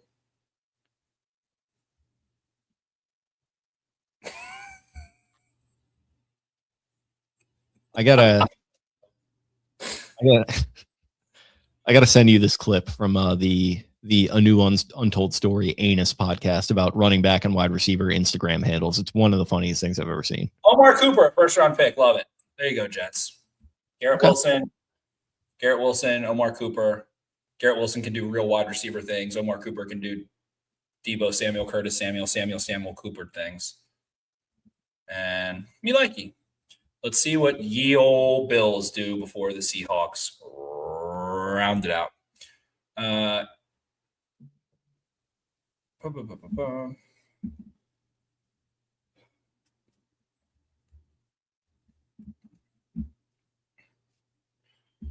right. This is 10:53 and we're done. This is not your Peepaw or your Spencer and Jake's NFL draft, but I don't know. The Ravens took a guard at 14. The draft's over in 2.5 hours. What the hell's going on here? Game's going. It's going. We're 2 hours and 20 minutes in from 8:30. I said 8:30. I thought we were going to start at the second pick. I think I had it in my head because I was saying, should we do 7:45? Because I was thinking like I did have like it would go somewhat fast in my mind. I didn't think it would go this fast. We got it in 5. Rocket speed. The Eagles tried calling Lemon while he was on the phone with the Steelers. And then the Eagles traded up to get Lemon. Steelers called him a little early then. I mean, you gotta have that card like turned in before you make that call, player. Come on, Omar Khan.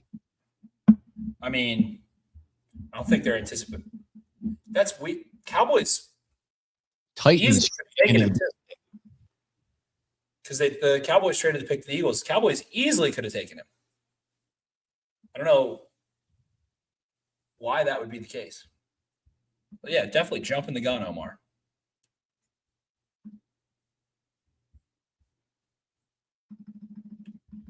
Interessante. The Jets passed on Brock Bowers, drafted Mason Taylor at 42, then drafted Kenyon Sadiq in a span of 3 years. It's tough. Was that different GMs though? Yeah. I feel like they have a new GM every 2 years. Correct. They've currently got Darren Mogi. Bougie? Don't even know who that is. I don't even know who that is. I didn't know that was a person who was a GM of a football team. I don't pay attention to the Jets. Yeah, well, I listen to the Heed the Call podcast, and the great Dan Hansis keeps me well up to, maybe more up to date than I should be on the Jets. Now the Titans have this pick. Yeah, they traded up with the Bills. That pick has moved 6 or 7 times. Bills are starting into it. RDT is going to be all fired up. He will be all fired up. Good for Eric. Any knowledge on the Pickens rumors? People are saying there's rumors. There's no rumors on the Ravens' behalf. I think people have just included him in like a place that would be cool if he went. I don't think there's any rumors necessarily. But yeah, man, so yeah, I mean, free to be moved, I guess. But you're talking about probably a rental player, guy that's frankly a bit of a head case that the Ravens know all about that. Tweeted it. The old Ravens the old Ravens aren't going to pass on him in the draft, take an injured player over him, and then go back and get him again. It just doesn't fit the modus operandi. Oh, I didn't even think about Eric's just love for Penn State. His sweet daughter went there. Oh yeah.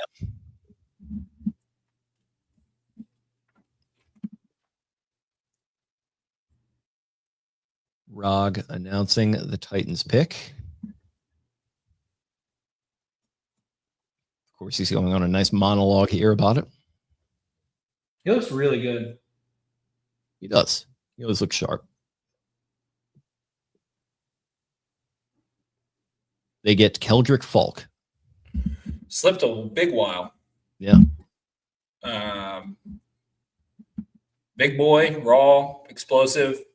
Doesn't have production, but played inside a bit. Played in a tough 4-eye where you don't usually see a ton of sacks.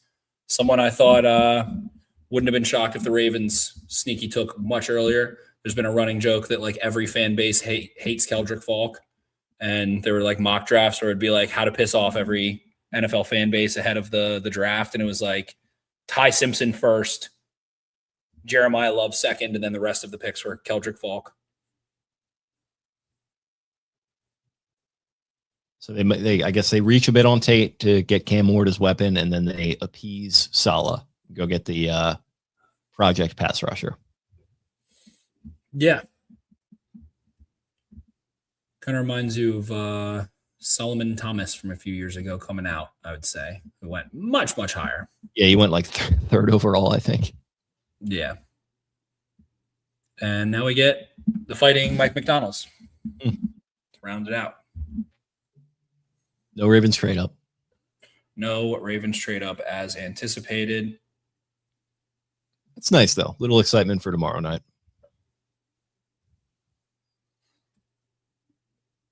Baldy loves Vega Ioane.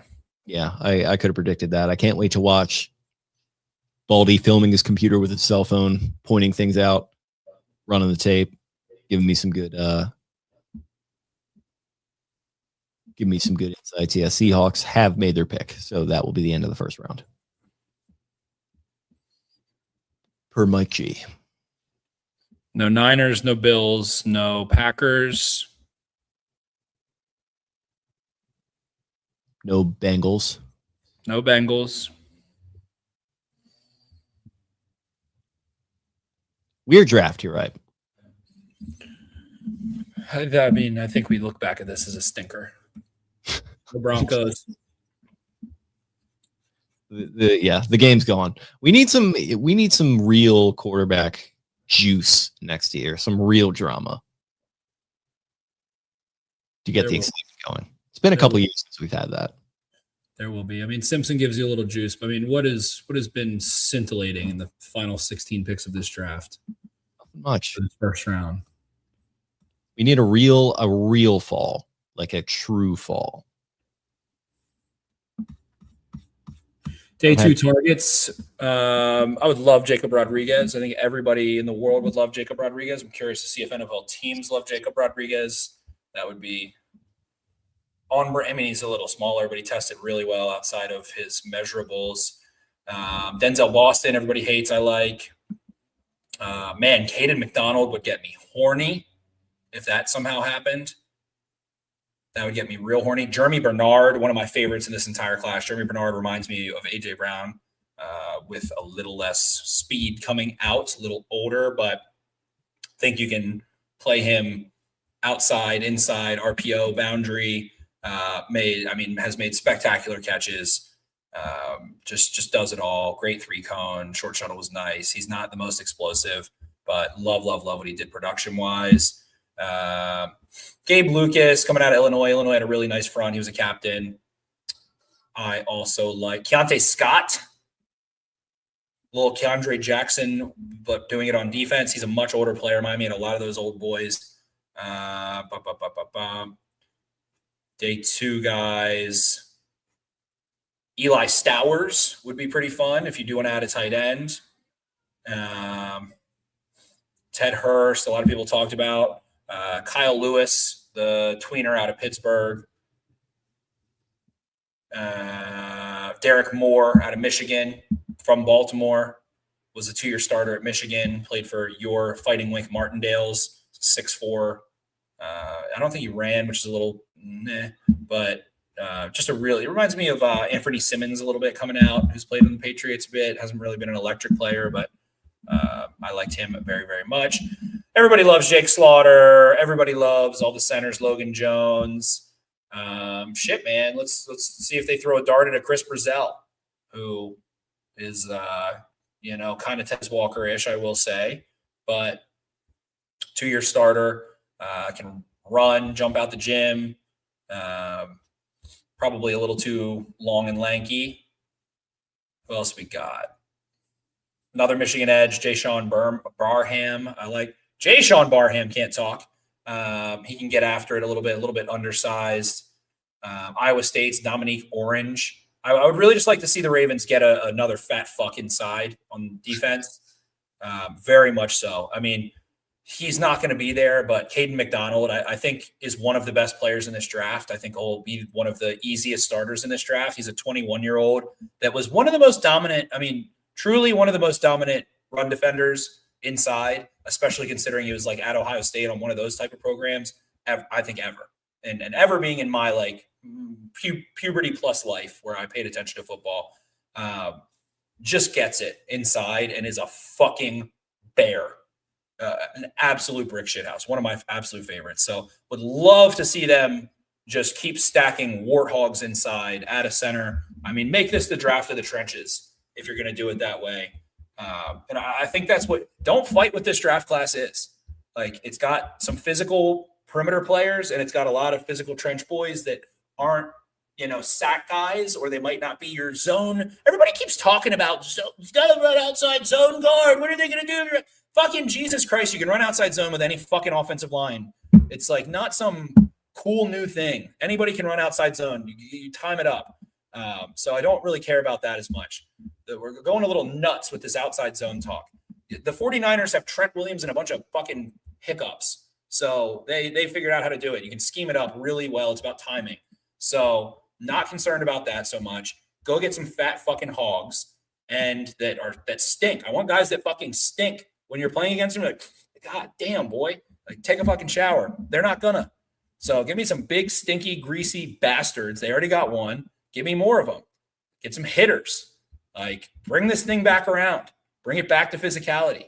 That's why, I mean, you said you like seeing Sadiq bounce off of guys, no homo. But, I mean, good Lord, Sadiq has physicality. Bring that. That's why I like Omar Cooper Jr. He grinds through it. That's why I like Jacob Rodriguez. He loves to hit. So, Jeremy Bernard, Jacob Rodriguez, Jadarian said to the Seahawks, last pick of the first round. Who is it? Jadarian Price. Interesting. Gabe Lucas, another one. Some of those Illinois boys. I think you get in there. I think you go to the physical programs. I think they're one of them. Jennings Dunker on day 3. Sure. Yeah. So bring me some of those stinky bastards. That's what I want to see them go do. Who else we got? Anthony Hill can run and hit a little bit. Probably Anthony Hill I could very easily see just never starting. But he's not a good processor. Kind of reminds me of Kenneth Murray. Lee Hunter's weird. Corner would be nice, I guess. I mean, there's some old ones. The kid out of Arizona, Stooks. It's an old boy. People project him as a safety from what I've seen. But yeah, then Penn State has a physical dude. They've got a physical edge that has crazy measurables. Shocker. But Dennis Sutton. I think they like Kone a lot too. That injury looked bad, but I guess we'll see what happens there. Excited to see about him as like a sleeper. Yeah, Dennis Sutton is, oh my God, I didn't even realize he was this large. 6'6", 260. He's got 82-inch wingspan, ran 4.6, jump 40, 11-foot broad jump, 6'9", 3-cone. Good point of attack guy. He's not going to be a sack guy. But I guess he's like maybe semi-redundant with Tavius Robinson. Like he's that kind of player, I would say. Maybe a little bit more of a pass rusher, a little bit more maybe athletic. But yeah, he blocked a bunch of kicks and punts and all that good stuff. And he's just a long guy. Maybe in the third, fourth round, which wouldn't be tomorrow. But yeah. Those are the guys I'm looking at a little bit. Ted Hurst, people love him, sure. Josiah Trotter, middle linebacker. I just always want a middle linebacker, always, forever. So there you go. There's some names for you. Okay. Well, first round has wrapped up. Ravens have made their selection with Vega Ioane, the guard out of Penn State, coming in to block for Lamar Jackson and Derrick Henry. Hopefully get this offense back on track. I think everyone is pretty pleased with the pick. Like I said, it felt pretty chalk. He felt like the guy at the beginning of the process. Everyone, goes off and has their dalliances in the succeeding months in between the start of the process and the draft itself. But it always comes back around. It comes back to Vega Ioane. Any closing thoughts before we get on out of here, pal? They took the player that checks all the boxes in a bad draft class, and they took it at a position of need. They married need to what they view as a good player. And I think we're starting to see some late onset, like Bain craziness, and that's fine. Maybe he is a great player, but how many times in a row are you going to avoid drafting a offensive player in the top half of the first round? Hasn't been done in 10 years. The last time they did it, it was a really good player who had an unfortunate injury and is still playing in Ronnie Stanley. And how many years are we going to talk about them not having a good enough line for Lamar Jackson? They took a good player who might be great, who is great in pass pro and might be good in the run game, who has experience, is healthy, checks all the boxes. So, like, I mean, if you want to be pissed if they would have taken a tight end. Be pissed if they would have taken, you know, a safety. If they took Dylan Tenneman, which was rumored, or Keldrick Falk, who has very little production. Those things, they didn't do that. They took, I think, the best offensive lineman in this draft class, and he's not a tackle, but they don't really need one that bad right this second. I mean, at this point, like, you want to take an instant impact player. And I usually don't think that way, but you need to take an instant impact player. You're deep into this Lamar Jackson thing. You need someone who can start. He's going to start for you. I think he's going to do a solid job in year one. I think he develops as well. And he's clean. He doesn't commit penalties. He finishes in the run game. He's a damn good, smart player. He's a real guard. He's a real boy. Like, how many weird fucking players have they had play? I mean, is it reactive? Yes. They stuck with Daniel Faalele, who I love coming out, but he could be a good tackle in a Greg Roman scheme, is a shitty guard to Todd Monken scheme. And I mean, we complained about guard. It's memed into the fucking ocean. Like, it's meme from here to Timbuktu about Daniel Faalele. How many random Instagram accounts are making videos about the Ravens right guard? So they went and drafted, plays left guard, maybe he'll play right guard. We'll see what happens. But they went and drafted. They got rid of that. Like, you complain about it. They did what you wanted, and now you're mad. They signed Trey Hendrickson. Like, they didn't just not address the pass rush. I see people going nuts. Like, oh, they're 32nd in sacks. Yeah, they also brought in Jesse Minter. They also are getting Matabike back. They did bring in Hendrickson. So, I don't know. Maybe Hendrickson is past his prime. Maybe he's not a good signing. That could be the case. Certainly. But they went out and paid him, $100 million, which is actually really probably $60 million over 2 years, whatever. Anyone wants to shit on it, blah, blah, blah, blah, blah, blah, blah. But at this point, like, those were the two best options, I think, were Bain and committing to the offensive side of the football and committing to the offensive line that you haven't done a good enough job with. I think it is admitting your own mistakes, righting your wrongs, and this is a bad draft class. Everyone's been saying it all year. It's been a bad draft class. College football is in a weird state because of the NIL and because of the sixth-year seniors and all that weird stuff. So Seahawks really drafted Jadarian Price. Wow. So I don't know. I mean, sure, go get mad at it. Time will tell. We've been doing it. I mean, we, Jake, you and I have been doing this for 8 years. Like, can love the pick and hate the pick. We'll see what fucking happens. Like, that's at the end of the day, this is all fun. It's very showy. I love the draft. It's my favorite thing in all of sports. But at the end of the day, we're not going to know until we see it. So, cry if you want, smile if you want. Same thing to make you laugh will make you cry. Ray Lewis. As I always say, we don't know what's going to happen, but it's going to be fun to watch. And it was fun, hopefully, for you guys to watch us work our way through the first round of this NFL draft. A weird draft indeed, one that moved very quickly. But like you said, it felt like the Ravens got one of the two players that felt like it would have been a perfect pick. I think you're right that there might be some belly aching about passing on Reuben Bain, which I totally get. I would have loved that pick as well, but felt like, in my opinion, best player available at the position of more need. And that might have been the tiebreaker there. Jesse Minter saying that Ioane is the epitome of what the Ravens want to be. Eric DaCosta saying they were thinking about a trade back, but that fell through. So we'll hop off of here, listen to that press conference, maybe come back tomorrow night, chop it up a little bit more, hang out in a little bit more of a more relaxed setting for rounds 2 and 3. So keep an eye out for that if we do indeed go live. And we appreciate everyone hanging with us here as we were live for this. If you liked what you heard, please subscribe to us here on YouTube. You can find us on social media at Exit52 Podcast on X and on Instagram. You can find me on X at Jake Luke. That is Louque. Spenny is at Ravens4 Dummies. That is the number 4 in the middle. Ryan is at Barstool Banks. Eric, thanks for hanging with the chat. with us at EDITTI22 and Uncle Taylor Smythe at Taylor Smythe 10. Shout out to everyone. Shout out to Vega Ioane. Shout out to the Baltimore Ravens, and we'll talk to you again very, very soon. See ya. Cheese.